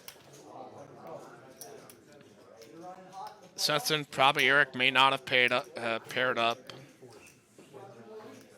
And if his assumption is wrong, he's got a good hand, a semi-bluff with short-handed with 4 players. So it's nice check raise for Brian. I was seeing him a little bit more in that 5-10 mixed game. So for you mixed players that, you know, you've had your fill of Hold'em and you want to learn other games that aren't just 2 cards. Maybe you want to play Archie, Sassy, Stud 8, Omaha 8 or better, Limit Big O, Follow the Queen. I'm trying to remember all the games off the top of my head. Badusi, Badasi, Badugi, Stud Regular, Raz Doogie, Dramaha, Omadraw. There's probably a few more I'm forgetting, but those are all your possibilities of a dealer's choice game. 5-10 mixed. It's gaining popularity throughout the Austin area. So we invite you down here to play if you want to. You've got to fix some dealer's choice mixed games. 5-10 limit is. Joel gonna raise it with a very pretty Jack 8 of diamonds. My favorite hands. Eric seeing the opening raise and the call out of the small blind. 9-7 might come along and play here as 21K to call into a pot of 106. Not bad odds, but matched up against two pretty strong tournament players. As 8 deuce 5, 2 hearts. Joel has flopped the best hand with top pair.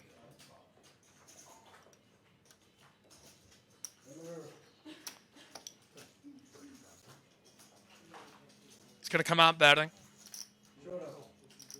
Brian is going to come out calling as says maybe I can outplay him on a later street. As also got overcards to the board as harmless 3 for Joel, still with the best hand with top pair with an 8.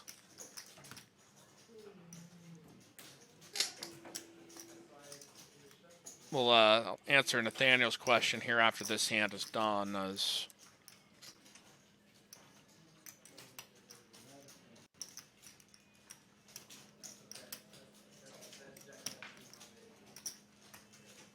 $166 in the middle comes like an 85K bet. Or how much is Joel going to bet here? He's going to bet 75K. And now Brian, probably believing Joel has the best hand, as wasn't quite sure on the flop and has got no course of action to make any moves at this. All right, so Nathaniel asked, do you have Raz? I mean, I have seen it called for a few times. Generally, what you'll see are some variants of either the draw games or the triple draw games. Oklahoma. Can't forget about Oklahoma. I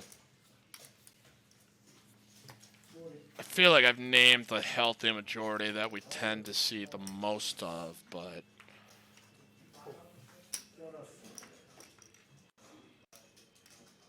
always lots of action here at TCH. So if you want to get in on the list here for the 1-3 game with bomb pots, we've got that spread here tonight on table 9 and our 1-2 no limits. Also happening as well as we've got some hands here. Eric with 10s. Joel with ace-7 of clubs in the big blind. Blind versus blind.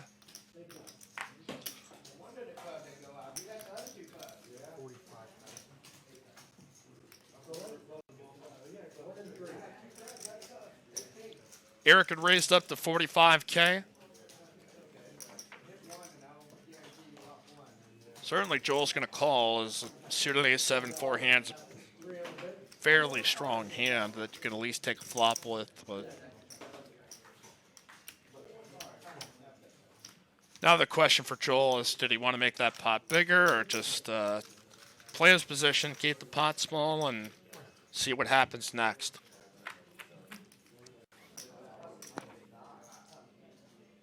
Jack 8-6. Eric still with the best hand. No real draw there for Joel outside of an ace.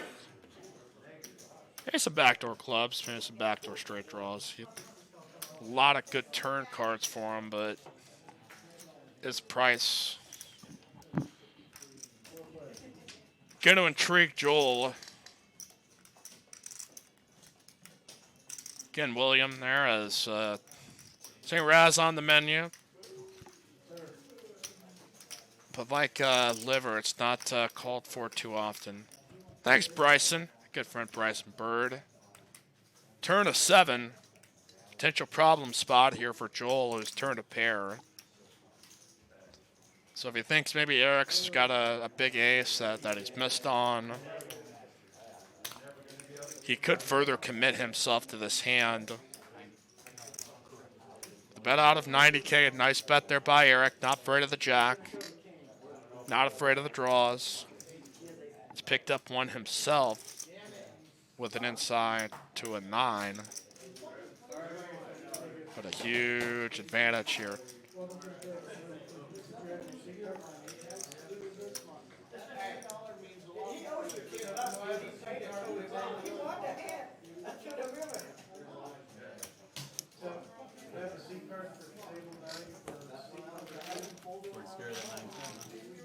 Joel's gonna give it up there. It's a nice lay down. It's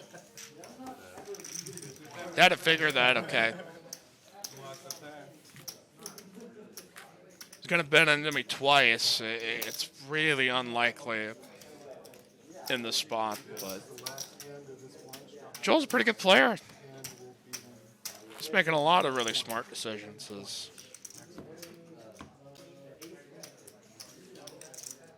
Well, thanks, OSU Fight. Was watching on my TV, but didn't have a like button on there. Switched to the laptop so I could send Mike a buck.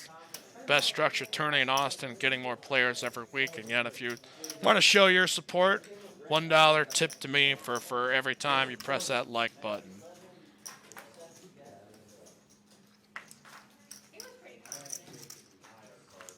I, of course, am going to take the classy route and not to take a break and use my 8,000 YouTube accounts in reserve.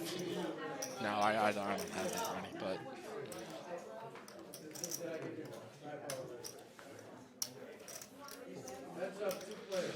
kidding, of course, is Eric with a couple of 10s again. Nothing but 10s.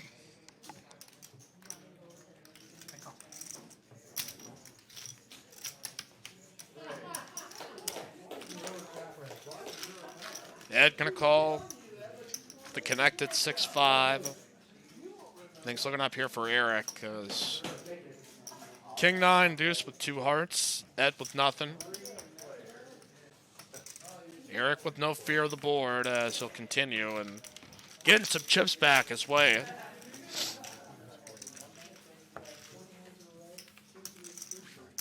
So I just gotta say OSU for Oklahoma State or OSU for Ohio State, because floor manager Danny, big Ohio State Bucks fan, ran this tournament well.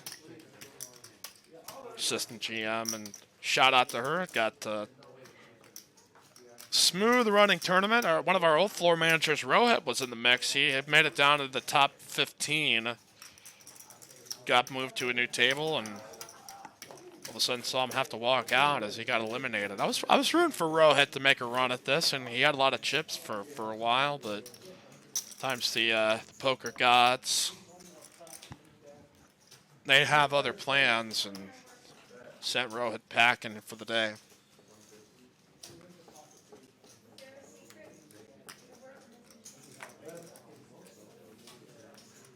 Oh yeah, Bryce is saying also Oregon State too.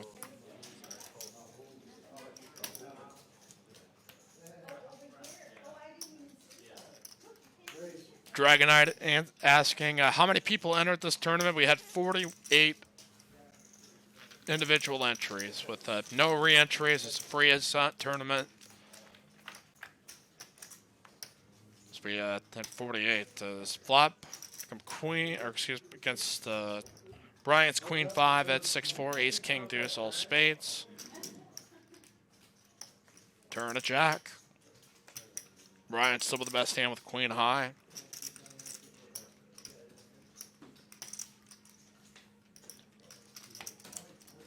Turn that, or the river now 9 of hearts, and Ed figuring, okay, if Bryant hasn't bet anything yet, like, could probably sneak this one past, and he'll get it through. When you're at the bottom run of the ladder, every chip counts, and Ed making some solid moves. Changing up gears as we get more short-handed, as we see that aggression frequency. Eric had probably has shown the most at about 43%. Wow, the Dragonite nailed it. Top 6 was paid out. So 6th place, which was Chris, took home $350. 5th place, which was Tony, had a $450. Whoever gets knocked out 4th is going to go out $600, and anybody who gets knocked out 3rd will be at $800.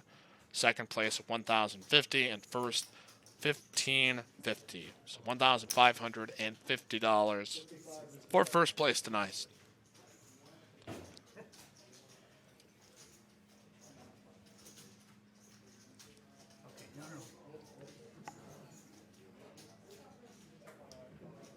That's up to 2.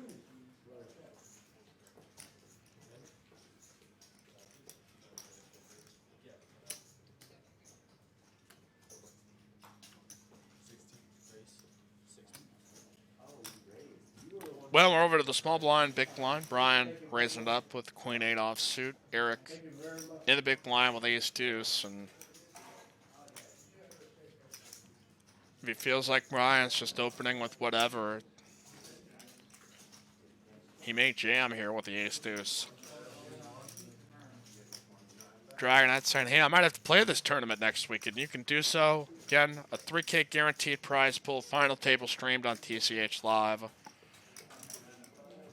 Starts at 2 o'clock next Sunday. If you get here on time, that's an extra 5K. If you play $10 dealer appreciation, if you appreciate your dealers, it's another 5K for you. So when you can start with 40K in chips in 25-minute levels for just the investment of $100 plus a $20 entry fee, not including your daily, monthly, or annual subscription fee if you so choose. From now, yeah. From now. You don't get 20 minutes. The Packers won today. Believe that? Disgruntled Vikings fans. Yeah, I'm usually a classy guy, but give me going on the Packers, we might start getting some not nice language from me. But my Vikings knocked out by the San Francisco 49ers, who looked awesome, to be honest. They look like the team to beat, and Green Bay's going to have to go into Santa Clara. And Eric now with some kings. He's picking up all the hands. Daniel saying Seattle got hosed. I didn't get to see it, so I'm just going to take your word on that. Let's raise up to 50,000 now with Eric. Jewel in the big blind may defend with queen 8 or...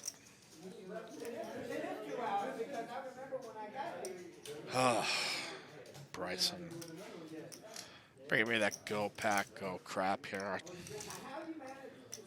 I got a good Packer story there for you, though. I'll when I get to it here, 'cause he'll give it up. I'm thinking back to, a couple of years ago, there was a game in Seattle that was decided by an interception late. That okay, what game was that? Remember that was that one that was.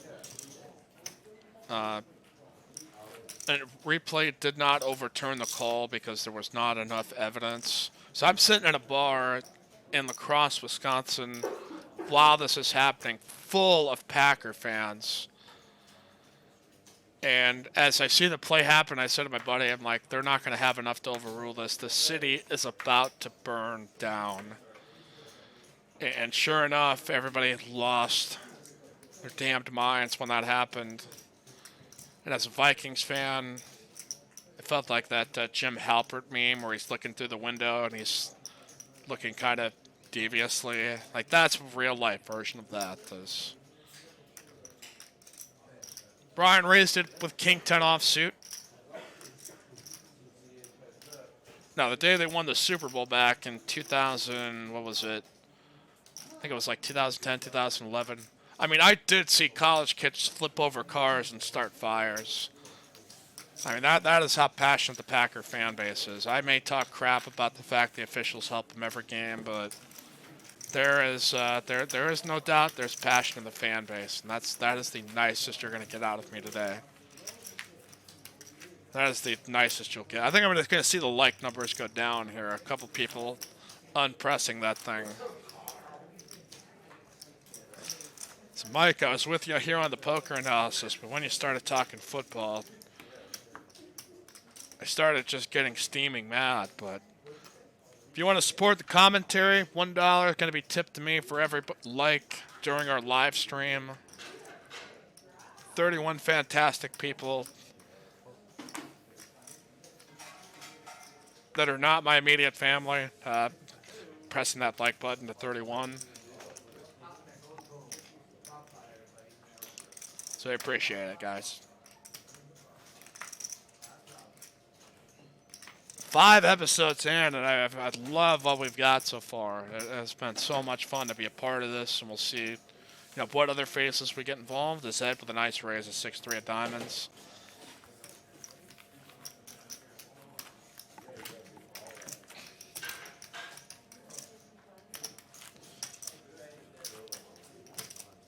And I'm teasing Bryson. I'm being slightly facetious, but it's true though. It's absolutely 100% true. You can't deny it. All right, enough jokes here, guys.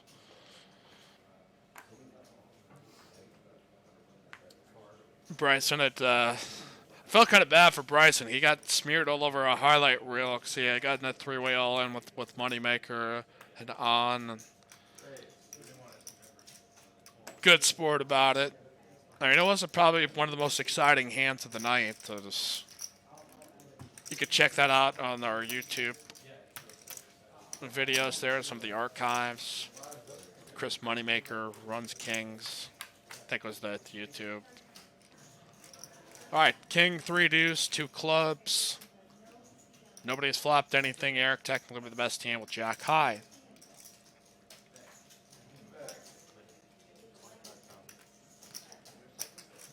And Eric has been pretty consistent as far as if it gets checked to him. He's making a bad end position. I've been really impressed with his play in this final table. Joel's been really steady. Ed has navigated the waters, and Brian has been dominating.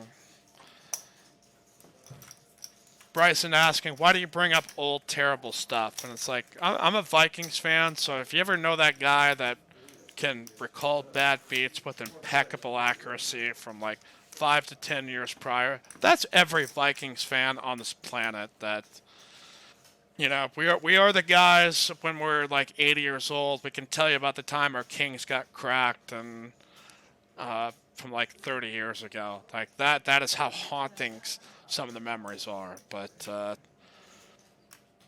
Ed not going to be haunted by such thing as he's got a couple of Kings and we'll raise it up.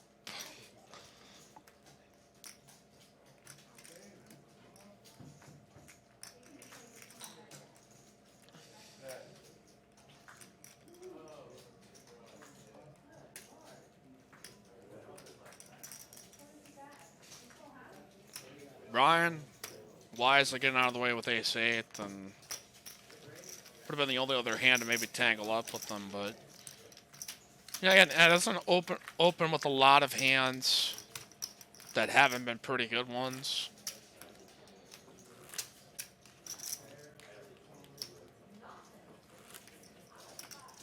Yeah, 1998. Gary Anderson missed the field goal in overtime. I mean, I've talked to countless therapists about this. I said, you got to get over this. It's just a football game. You know, younger me, a little sensitive. Surrounded by Packers and Bears fans. So, yeah, just get a little feisty about it. Just know a little PTSD from some of that. So, 98, I mean, there's a laundry list of things, some of which less excruciating than others, but all right, Eric raising up here with Jack 6 of hearts. They do. Vikings are also that team that's also afraid of getting their kings cracked, so it's like they've lived in that existence where, you know, all the fans have to kind of stick to is a lot of bad memories, so you just sort of feel like that kind of stuff's inevitable. And yeah, sometimes you just gotta have some good mojo out there. You gotta, and I could say that as a guy who does not play on Sundays, so take it for what it's worth. King high flop with 2 hearts. Eric's got a jack high flush draw. Ed thinking feeling frisky with an insider.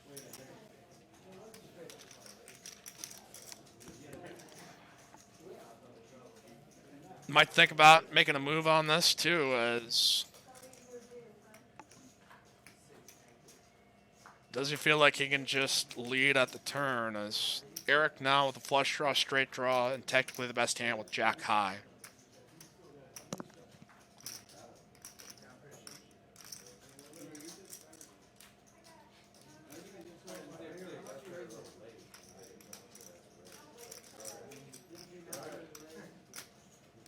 Ed checked over here to Eric and he's thinking, do I take the free card here to maybe draw? And he will. And the river comes a king. Will Ed make a bet here? I mean, if you've called the flop bet, this is inevitable. It's gotten checked back on the turn. Gonna bet 80K into a pot of 310. Eric missed. He's technically got the best hand, but no way of knowing that.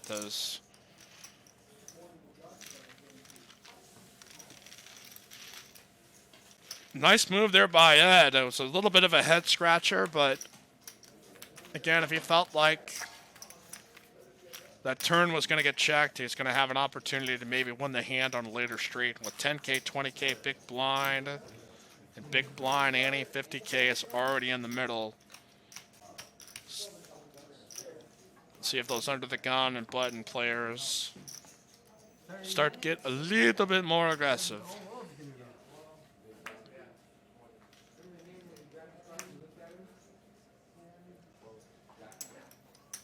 Again, we welcome all new subscribers.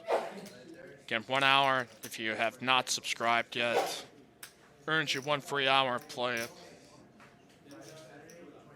OSU fan. Everybody thinks they have it the worst as a fan base, so I think some have a legit argument, certainly more than others. Is Joel gonna push his chips in now with ace-9 offsuit? Ed getting out of the way. Does Brian have anything to call him with? And does not. Does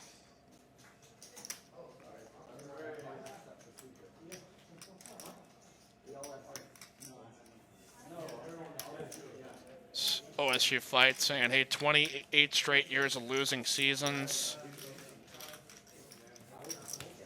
The Beavers started to get better. They had a guy named Mike Riley out there for a while, and he made his way over to Nebraska, and Nebraska moved on from him to Scott Frost, and haven't quite had much luck there.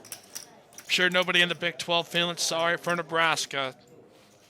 They left the Big 12 onto the Big 10, and I don't know if they're ever going to do like a 30 for 30 on all of that college reclassification and alignment. And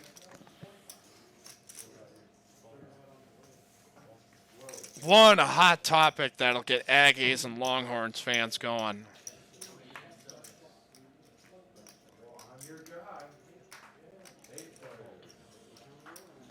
But OSU always a good college baseball program too.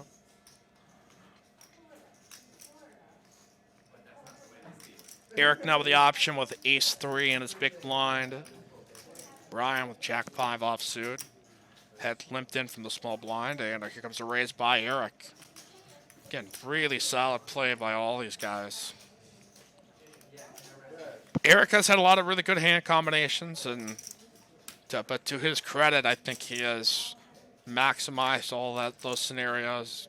A little unfortunate here and there, but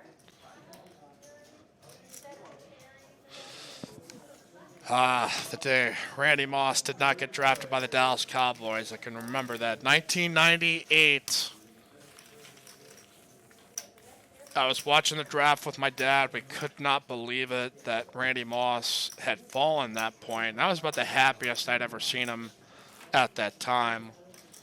As far as something, because usually during that time, Vikings fans are just like, what stupid pick did we take this time? And so that summer 1998, again, that magical season, I went to training camp in Mankato, and there wasn't very many people there. The NFL hadn't quite turned into the supernova that it would soon be about to turn to. But so I'm in the autograph line. I'm like, at this point, 12 or 13 years old, and all of a sudden, here comes 6'5", blazing speed from Marshall University. Number 18 at that time was his jersey number in the preseason, Randy Moss. And all the kids with the autographs, the kid to the left of me got signed, the kid to the right of me got signed, and Randy Moss takes off with his 4.3 speed. And I just said, I just got snubbed by Randy Moss. That was awesome. So I got snubbed by Randy Moss when I was a kid, and I was happy for it, because it's like, man, that guy was fast.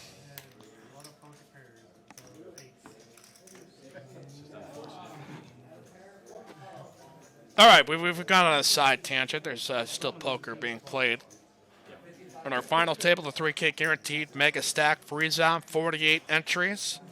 Brought the prize pool to 4,800, and we are down to our final 4 players. Ryan, the chip leader, will get out. Eric jockeying for position. Joel has played this one pretty solidly, just has not been able to chip up much as of late.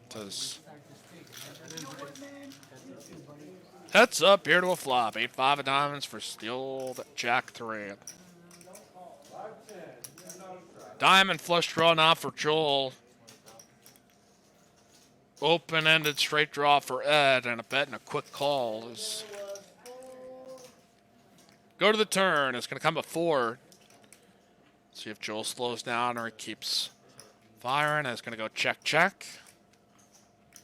Here to the river is a 7.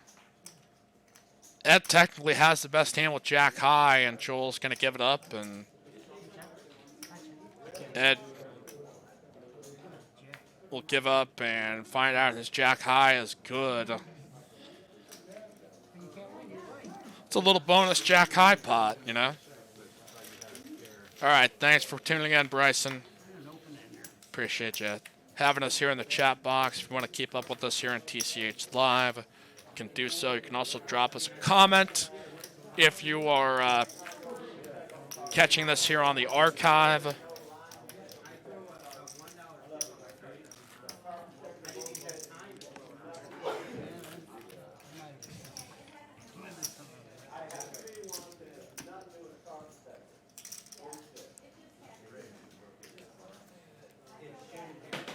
I know not everybody loves sports. I mean, if you've got any thoughts on Van Gogh or one of those indie bands or something, you know, we can always expand it here. But this, you know, I'm open to the floors as far as anything that you want to comment on. Do you want to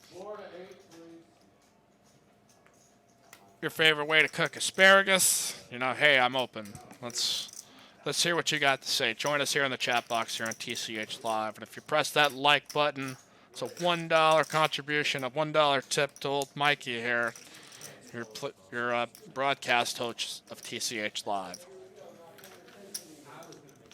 Joel raised up with a queen, 6 of spades. Brian's going to defend his big blind, Jack 6 offsuit. Some real poker here.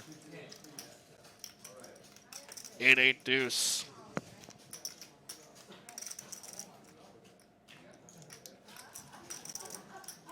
Epstein didn't kill himself. That's all I'll say. I think our YouTube stream is about to come down. No, we're kidding. Checking a check. Now a bet coming here on the turn by Brian. Peter, your phone is ringing. Or no, we'll see if we get the action tracker caught up here as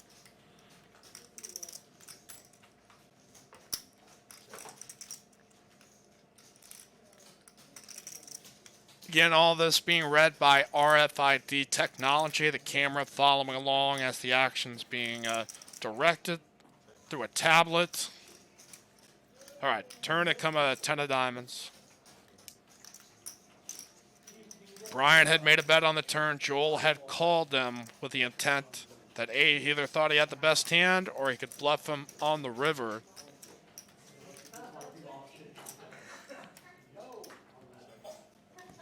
It's going to go check, check, or... Oh, I got that backwards. It was on the flop that the bet happened. And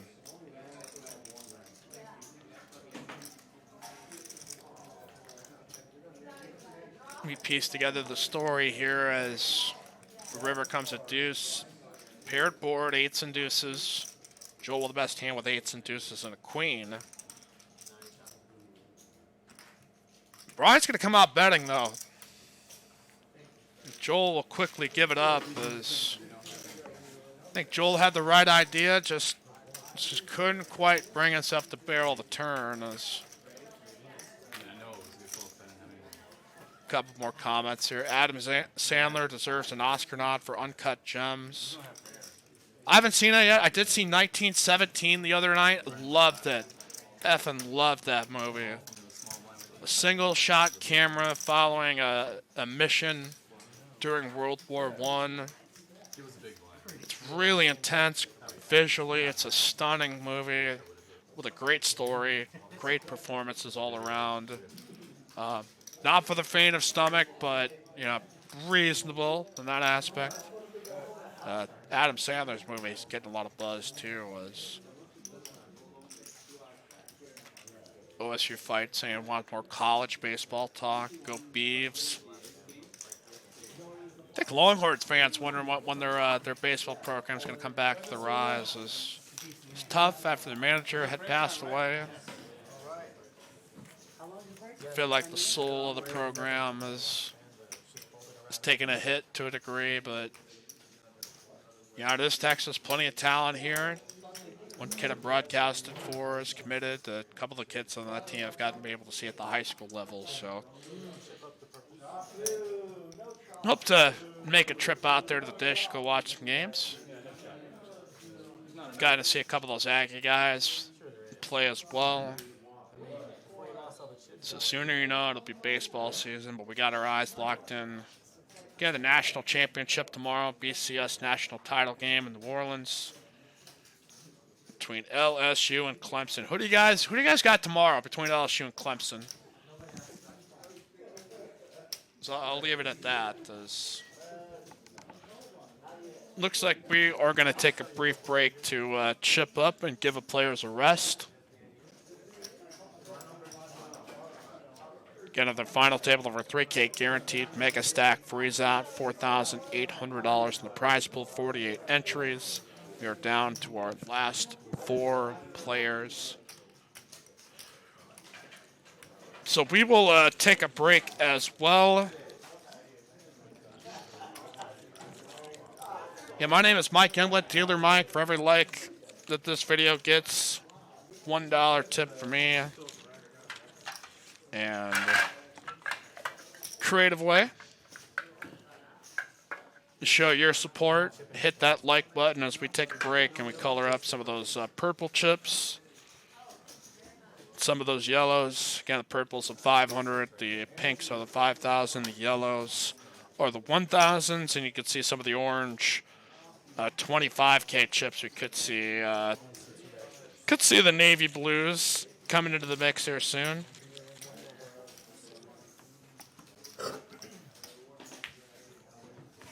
But we will take a break here as we color up all the chips. See our floor manager Tim doing that.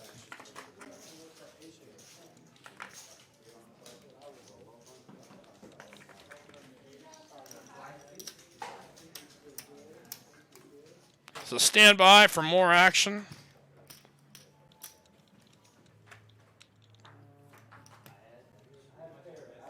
Shouldn't be any longer than about 10 minutes or so. We'll be back here on the live stream. Again, leave us a comment here in the TCH chat amongst yourselves. Be back. You are watching TCH Live.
Oh, is it 6? No, it's 500. I think it matches. No, but the max 500.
Yeah, they're all broke down. I just didn't have headsets.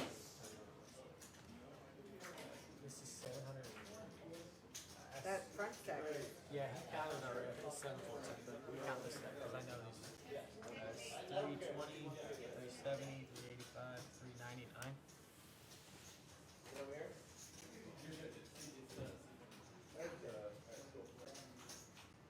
That was 265. Wait, 255. Wait, sorry. 245.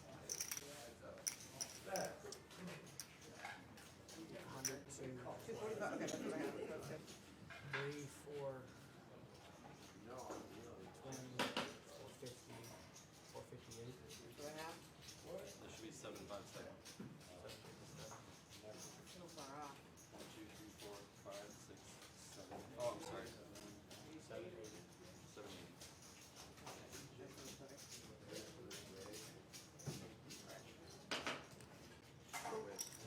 It's going to be weird. Yeah, that's why I was saying that front stack was. I didn't put that.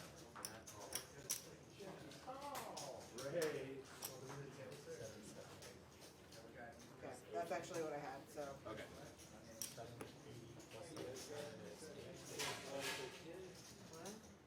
4, 5, 680.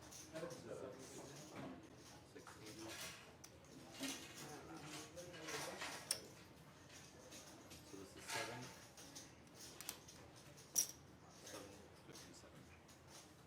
757. 57. Yeah, 5, 6, 7.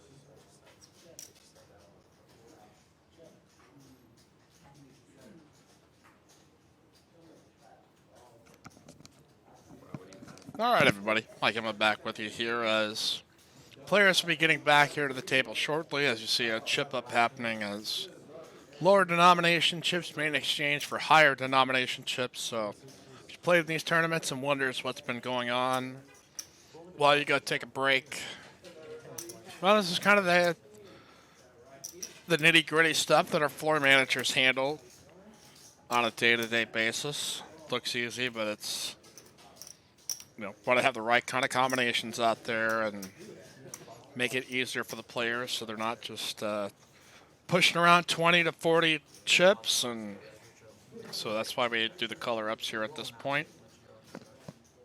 So again, I invite you here to our chat box on TCHLive. Interact with us. Yeah. So why don't we do a breakdown of what's happened thus far? So we got down to, obviously, to our final table. Cheng had gotten knocked out. In literally the first hand, he had a queen 10 of clubs out of the small blind. Brian had raised on the button with fours. Brian flops a set. Cheng flops top pair, and they get it in. No, and it didn't change. Charles finished in ninth place, had made second pair, had moved in on Eric's top pair, and got eliminated. Ron, who had jacks, ran into Brian's ace queen. Had called him pre-flop on the re-raise by Brian, and it's going to do the old stop and go, but the flop came out queen high. Jacks were eliminated, and Justin was the short stack by the time we got to 7th place. Had got his ace jack against Brian's ace 7. Brian had turned a flush as Chris knocked out in 6th place, and Tony knocked out in 5th. Now Chris took home 350. Tony with 450 It's all good. for 5th place finish. Like you guys could- Here in the 3K guaranteed mega stack Freezeout, and no re-entries. And that'd probably be a good question here to ask y'all in the chat box too. Is there's kind of a debate Negreanu had started too, and I'm sure a lot of other players have chimed in just about the World Series having a number of so many of these re-entry tournaments that No, you know, for the average Joe the plumber that goes out to the World Series and he's got one bullet for like a 1,500 event. Is that good? Is that good for poker? That you know, a circuit grinder, a pro who's got all the ammunition to get into the tournament as many times. Is it good for the game necessarily that that's the case, or should there be a cap on how many re-entries you can make, or I think that's generated some pretty good discussion as to, okay, what's profitable, what's good for the prize pool, what's good for the players. Is it fair? Is it not fair? And I don't have any clear answers for you, but I know that,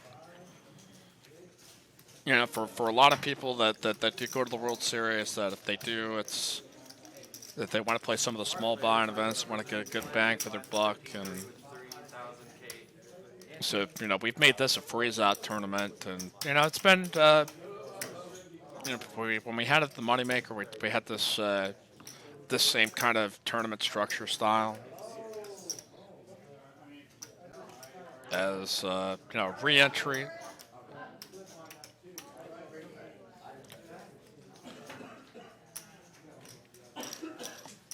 All right, we're back here as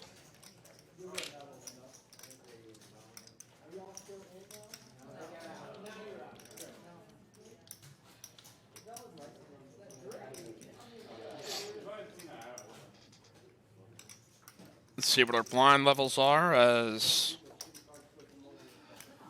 when we left off with you last before a brief break. It was at 10 and 20,000, so blinds now 15, 30, 30K big blind ante. So that's 75K and chips in the middle.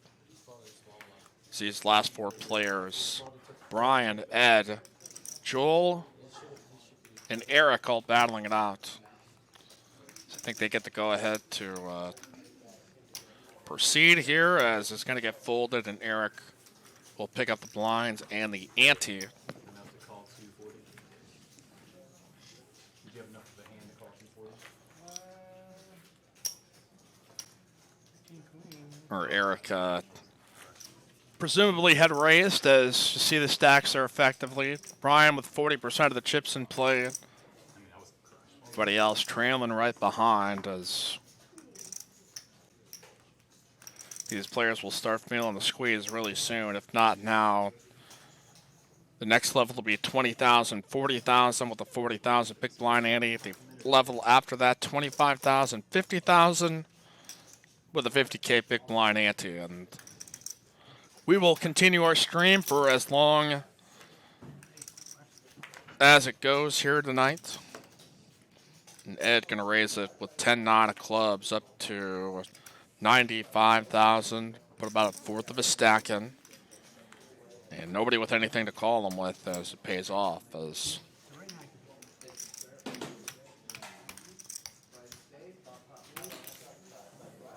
we had some good football talk here in the chat box. There's our aggression frequency numbers with Eric and Brian and Ed and Joel all above 30%. Eric has by far been, he's gotten some good hands. He's gotten kings a couple of times, tens a couple of times, but in late position he has been one of the more active raisers trying to pick up blinds and antes. All right, as Brian put the other to gun at king 10, four-handed. Almost certain he's going to open for a raise, but just for how much? Get fourth will take 600, third will take 800, second 1,050, first and 1,550. As we'll raise up to 75.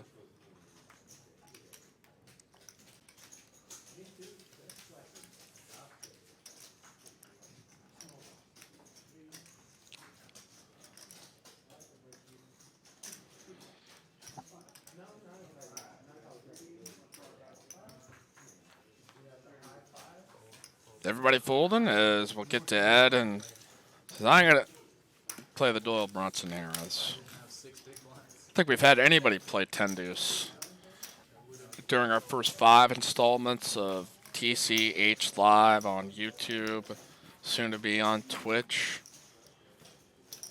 Thank you to all the new subscribers that have been a part of our broadcast, new viewers and old, as we continue four-handed here on the final table.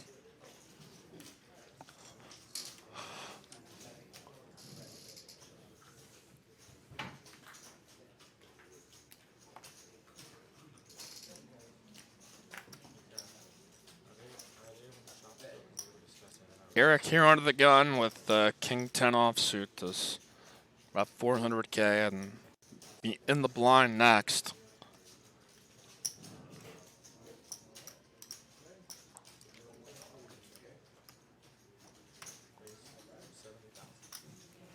Here comes the raise. Ed now with ace-5 and blind says high, you may have to move in. Or you could choose to give it up as well.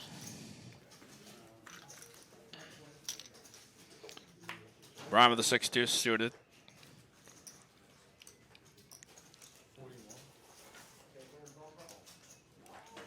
And he'll take a flop here. Just now over 185,000 in the middle in tournament chips.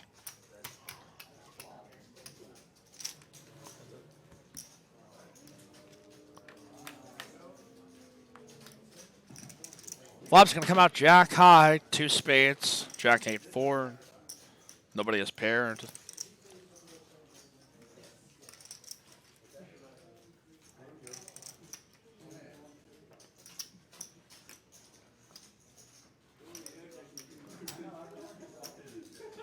And Eric's going to c-bet and most likely take this one down. Bet a 50K and a bet and a fold is. If you want to follow us on Instagram, do so tch.atx. If you want to get in the on the waiting list for our 5-5 no limit cash game tomorrow on TCHLive, 512-956-7195 is the phone number. You can see it there also in the live chat. I believe that is have some additional details on that. 15K, 30K, the 30K big blind ante.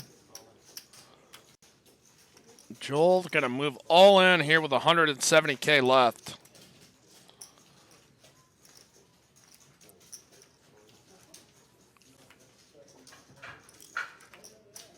Good shove for him again with 75K in the middle. That many chips left. And often, you know, the first person who gets the opportunity to shove is really the benefactor of all this. So, you know, some people like to be in a late position. Some people just love to be able to be the first one to get their chips in. And no callers is down to 8 big blinds. Joel fighting.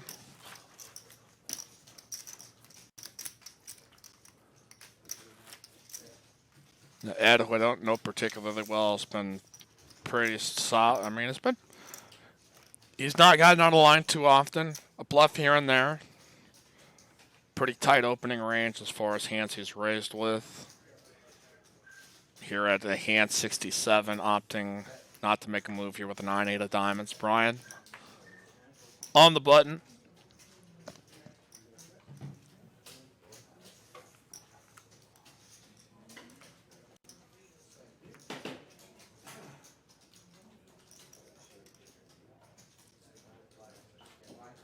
Comes Eric out of the small blind with jack 3 of clubs. Joel in the big blind with 8-4.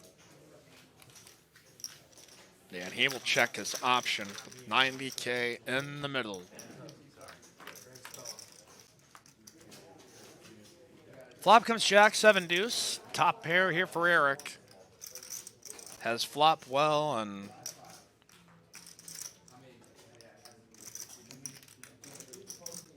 taken them, you know, made the most out of all of his opportunities. I think here in the tournament tonight does.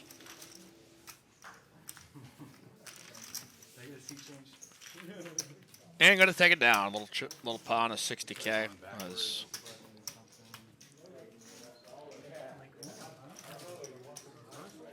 At there with 450K, 58,000. Plenty of chips to work with. It's kind of on the low stack when the final table play started. Once we got down to 10, as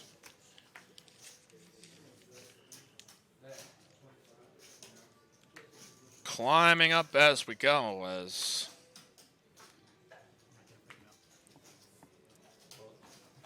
Brian will get out.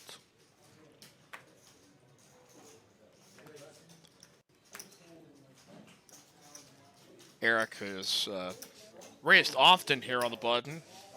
Gonna change gears here and fold as Joel will shove all in with ace-8.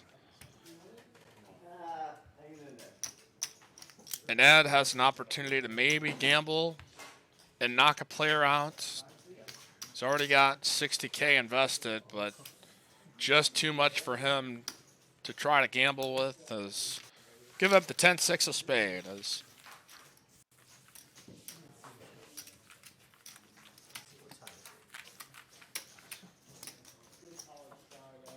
David saying to these guys, we're at my table today. Joel had a good move early on when he was down to about 10 big blinds and tripled up.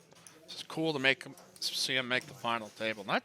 That's kind of the fun as a dealer too, is you get to see those moments happen as they do. He was fun to talk to right in the early beginnings of the tournament. I think I may have been on that table. I'm trying to recall the hand to the best of my knowledge. And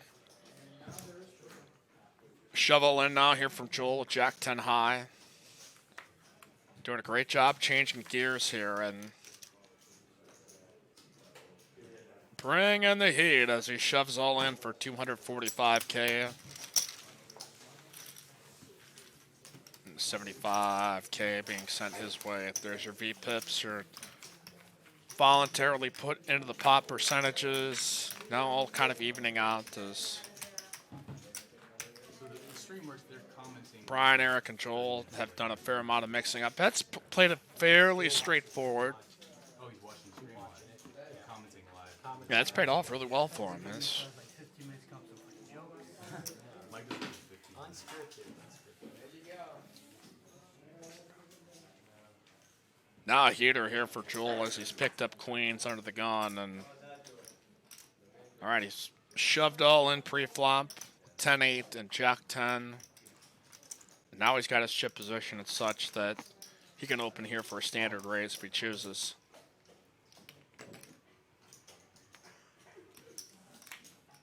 David saying, hey, I was in the 10th seat, was card dead.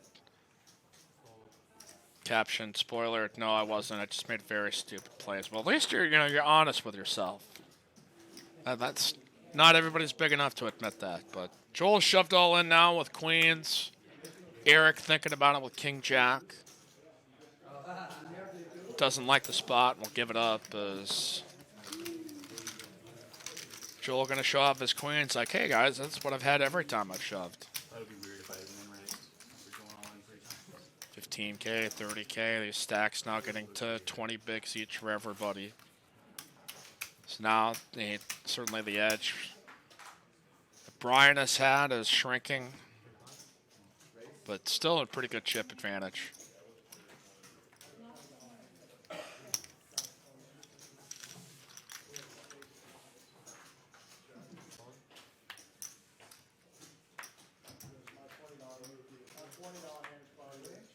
Another Mikey favorite. They're the 5 deuce of clubs. Hand I've most assuredly lost plenty of tournament hands with, but Brian with the discipline lay down.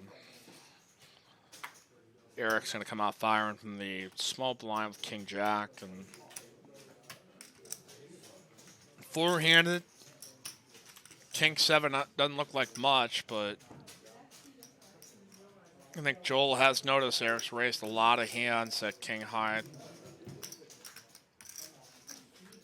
Looks awfully good in the spot, and still going to lay it down though. Nice fold as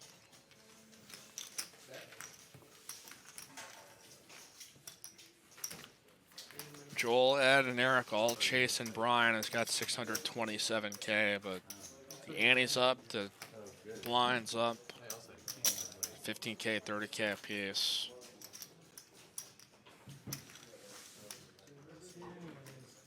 No, I mean, that makes me feel better. Charlie saying, hey, I made a couple of silly calls at the final table, and it's all right. I mean, it would not be the first. Certainly appreciate Charlie for playing today. Got knocked out in 8th place at Queen Jack against King 10. Oh, he had King 10 against Queen Jack, and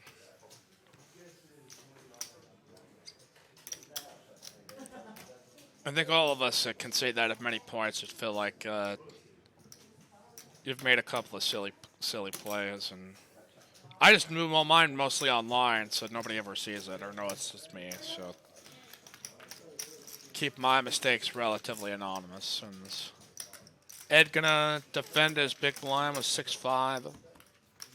Eric here with ace-8 offsuit. Flop's gonna come ace-jack 10.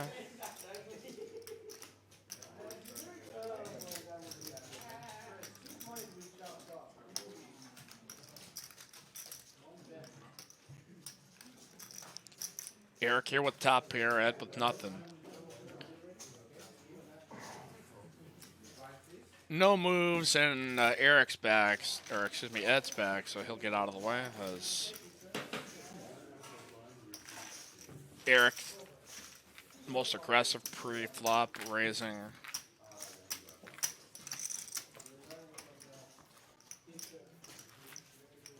David saying, hey, I've perfected the game of playing badly, but getting lucky anyways. So that's...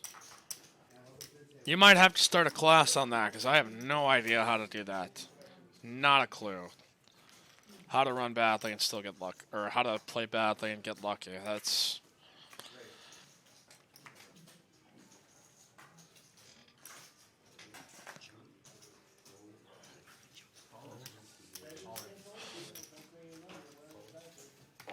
Joel's going to shove now with 6s.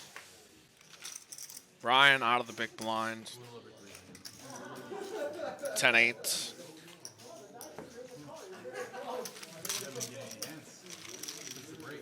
Pretty standard decisions thus far. I mean, it's nothing that really jumps out at you as far as, okay, this guy's making a glaring mistake, or this guy's making extraordinary moves nobody can catch up on. Hands are kind of playing themselves. The positions have kind of played themselves.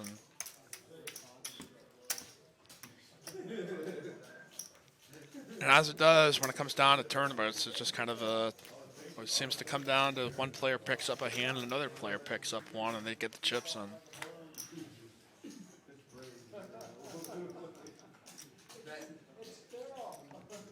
Joel, whose aggression has amped up hand by hand. Will give up his king 3 though under the gun.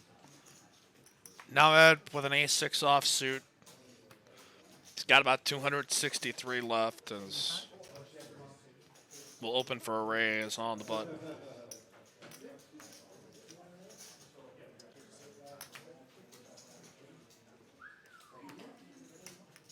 Brian's got ace-7 though. And it may be all in time here for us, guys. Ed could be in some trouble here depending on how Brian plays this.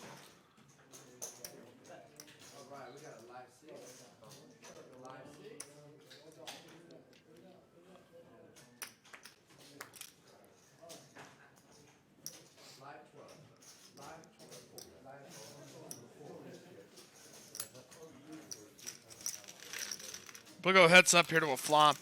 Ed has got only about 188 tournament chips left. Brian's got him significantly out-chipped. Ace 4-4. This could be the end of Ed as both players flopping an ace. Still some chop-out possibilities. Brian, slightly better kicker. Oh, a deuce, a bad card here for Ed. That may take out some of the chop outs. But they will split it here with a king on the end. Aces and fours with a king.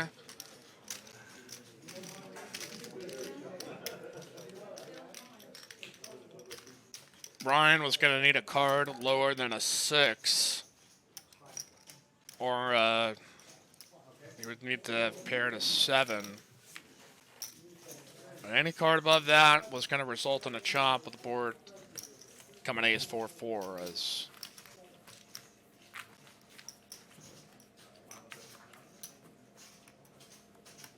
What are you guys' hand of the night? Any hands that particularly stick out to you?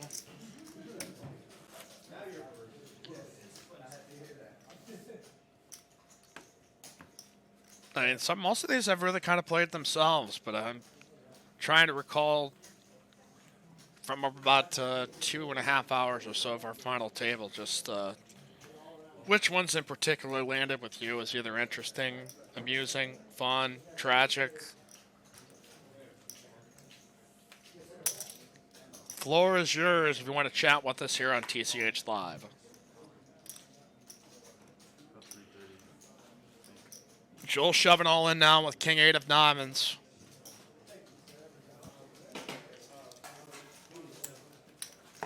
And we'll get the fold from Eric, who's not made any bad calls.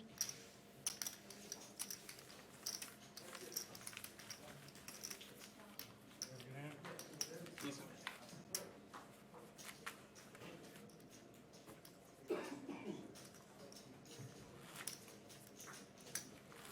11 big blinds. Is good enough to shove for sure. Wasn't like 9 quarters.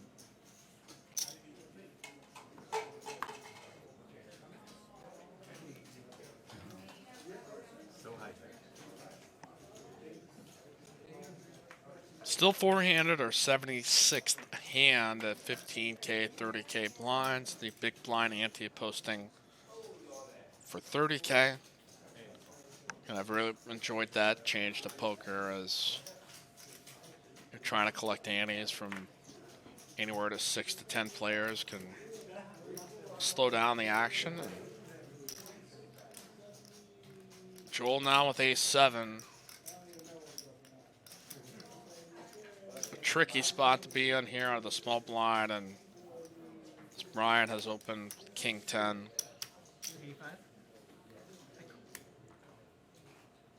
And Ed's going to call. He'll defend his big blind with queen at 9 offsuit. Brian has position on him, and we'll see how the board runs. Jack 3 deuce. The big bet by Brian gets Ed out of the hand.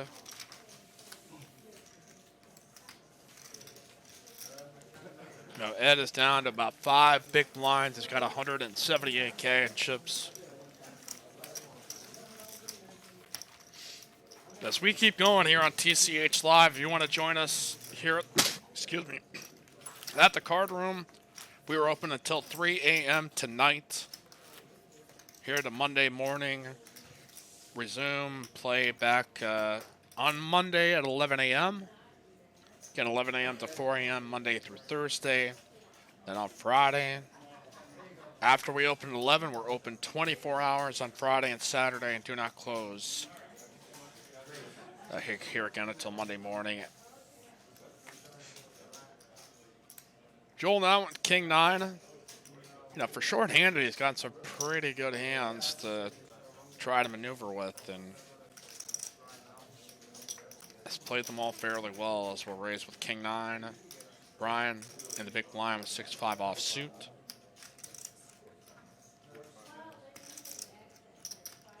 Enough chips out there. Thinking about a call, and he'll make it.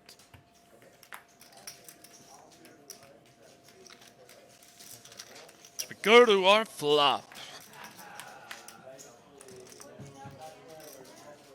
King 6-3. Joel top pair, Brian with second.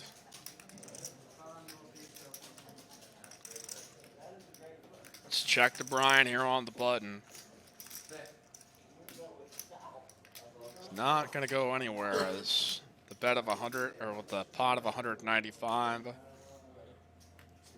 Gonna try to tease Brian with his bet here as he's gonna move all in here with the second pair. He is, or at least he's double the checking. Yep, he's moved. Could just tell by the language, Brian. Taking into effect, Joel could have easily missed that flop, but we see that he didn't. He calls. Top pair still good here as we go to the river. It's a 7. Big pot there for Joel as went from the low guy, now back up here to the top stack on the table with 865K, and crippling Brian now down to 287,000. Brian maneuvered this final table pretty well, but as it kind of go in tournament poker, you make one misstep and can cost you nearly all your chips. So we'll total that up and give that to Joel. We're down to 4 players. Next place out gets 600. Third place gets 800. Second with 1,050. And first prize, $1,550. Not bad for a day of work here and a $100 buy on a Texas card house. If you're not in the Austin area, you can visit our clubs down south. They got TCH Rio Grande Valley in Edinburgh, located at 403 West Trenton Road. Learn more about them at tch.rgv on Instagram. Again, at TCH Houston and tch.htx, located at 1411 Spring Cypress Road in Spring, Texas.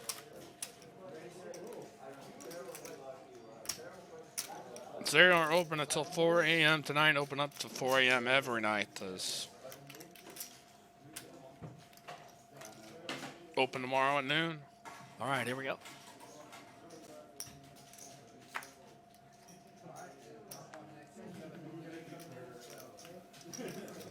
Folded around to Brian in a tailspin, and he avoids danger as Eric on the big blind with kings. And so often, you lose a big pot like that, and you just want to go win it back right away. So you might make plays that you wouldn't normally do, or you get super aggressive. Brian did not fall into that loop as fold the small blind option.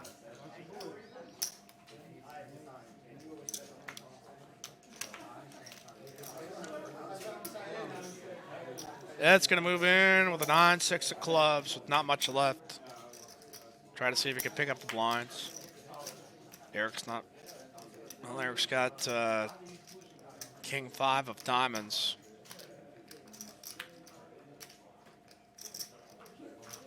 And he'll fold, and Joel will give up his hand as well as.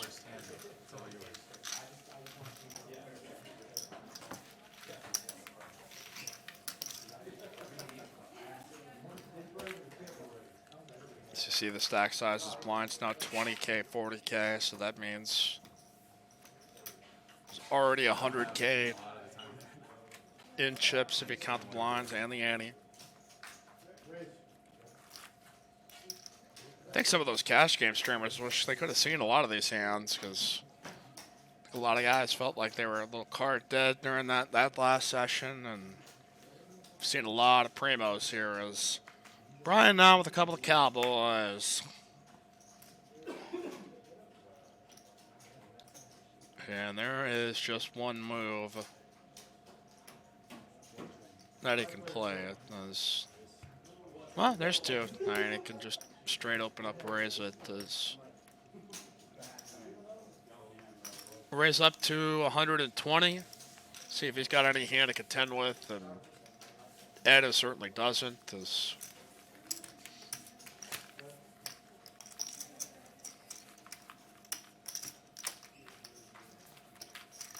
David asking in the chat box, any plans to live stream a 1-3 game someday? And I think that's certainly on a consideration as far as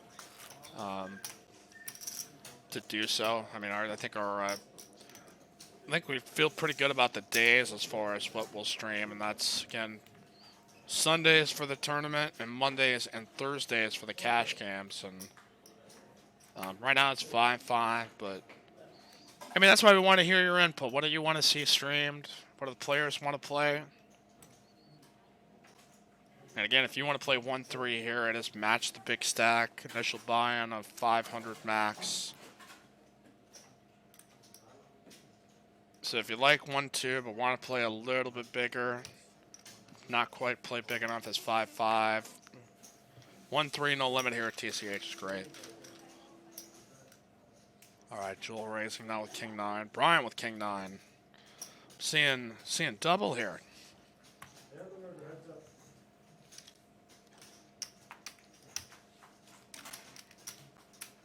Brian in reasonable chip position, so he can take a flop, but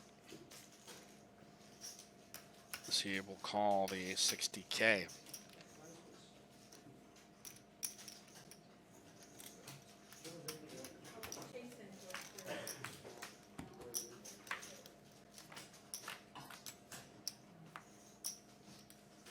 All right, 10-5-7. Nothing for either player with the same hand, but both share a heart.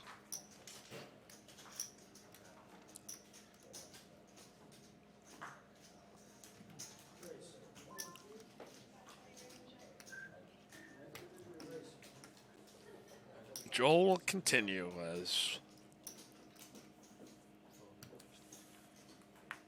I feel like I've said a lot is, you know, when these guys get the same hand, it just generally just goes to the aggressor, and whoever's in position generally has the smoothest path to being able to take the aggressive one, and that's the way it worked out there for Joel. Is he's got 50% of the chips in play. Brian and Ed on life support here with just under 5 bigs.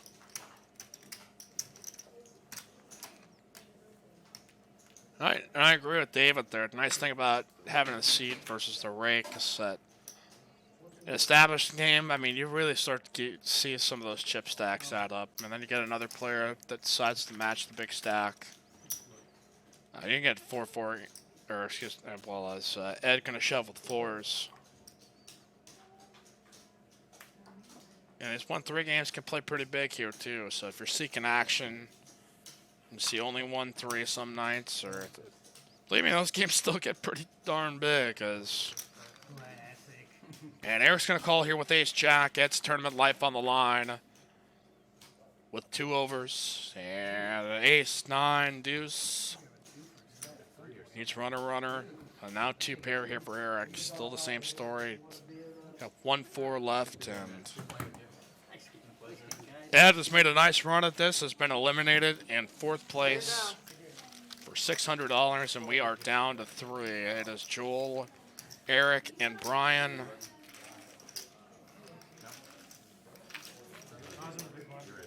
Brian's going to be looking here for a double up, and on the button, he'll have the first opportunity as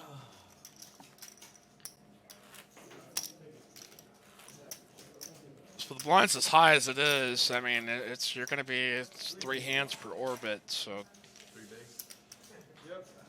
I think he's almost got to move in blind at this point. With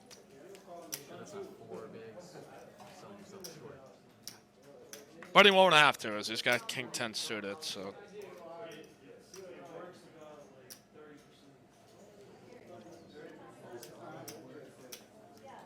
and all of it coming in the middle as Eric with 10-9 out of the small blind.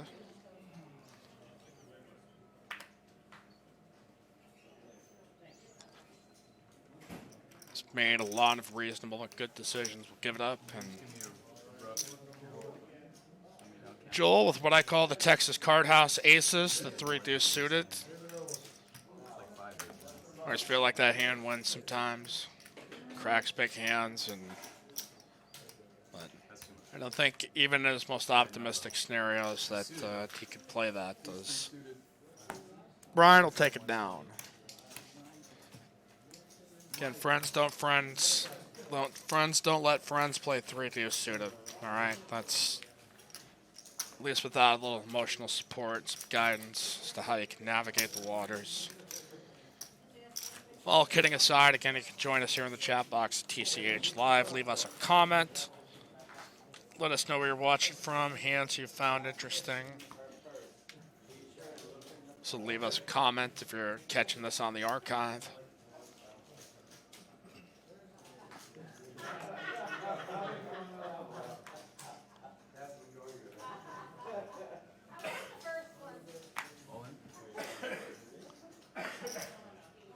Joel's going to move in here with Jack 8, and Brian's going to call him. Joel's going to need to get lucky. Has gotten so many all-in bets through.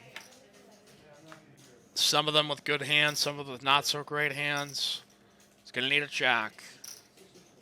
King there on the turn. We go to the river, and it is, in fact, a jack. He has knocked out Brian in third place. A tough finish there for Brian, and played this final table, I thought, extraordinarily well at times, but sometimes the poker gods have other plans, and that has knocked out Brian in third place. It takes home $800 for his day of work. And fun here at Texas Card House, Ed had got knocked out fourth and got $600. We'll see how many hands these players would like to play. Heads up.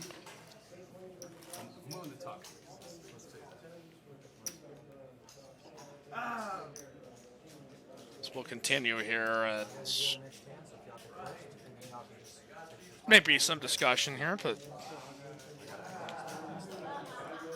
both of these guys really good players, and should see them tangle up here. Do battle on the felt.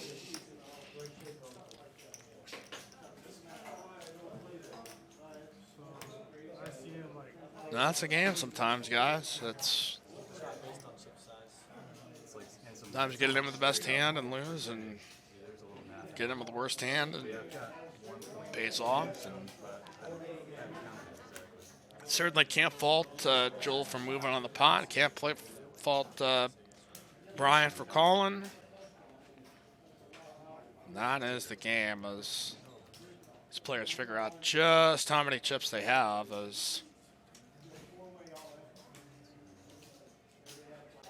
we don't advocate for heads-up strip poker here.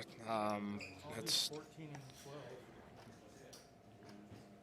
not a list that we will ever start here. I think that is a game more on the private side. Couldn't even begin to tell you where to find it as Floor, table 11. these guys may be talking to Chop here as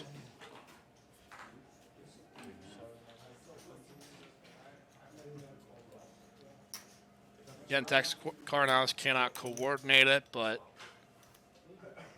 1400 first place, 1200 second. as you can see, a final agreement.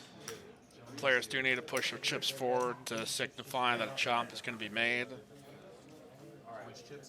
As they have come to a deal, as it looks like the final numbers for first, looks like it could be for Joel for 1,400, and second to Eric for 1,200. Really well played by everybody. This is a good final table. We had a good one last week. The action was intense. Guys made some plays, picked up some hands. And on our 5th episode of TCH Live, we got treated to a really nice final table on a Sunday. And we appreciate you so much for joining us. For Ryan, for Carolyn, ran the action tracker. From all of us and our staff, we appreciate you so much for joining. Tell your friends, subscribe here to the channel, 1 hour free of play here at any TCH location. I'm Mike Youngblood, round and third and heading for home. We will see you tomorrow night, 5-5, no limit cash here on TCH Live. Have a good one, everybody.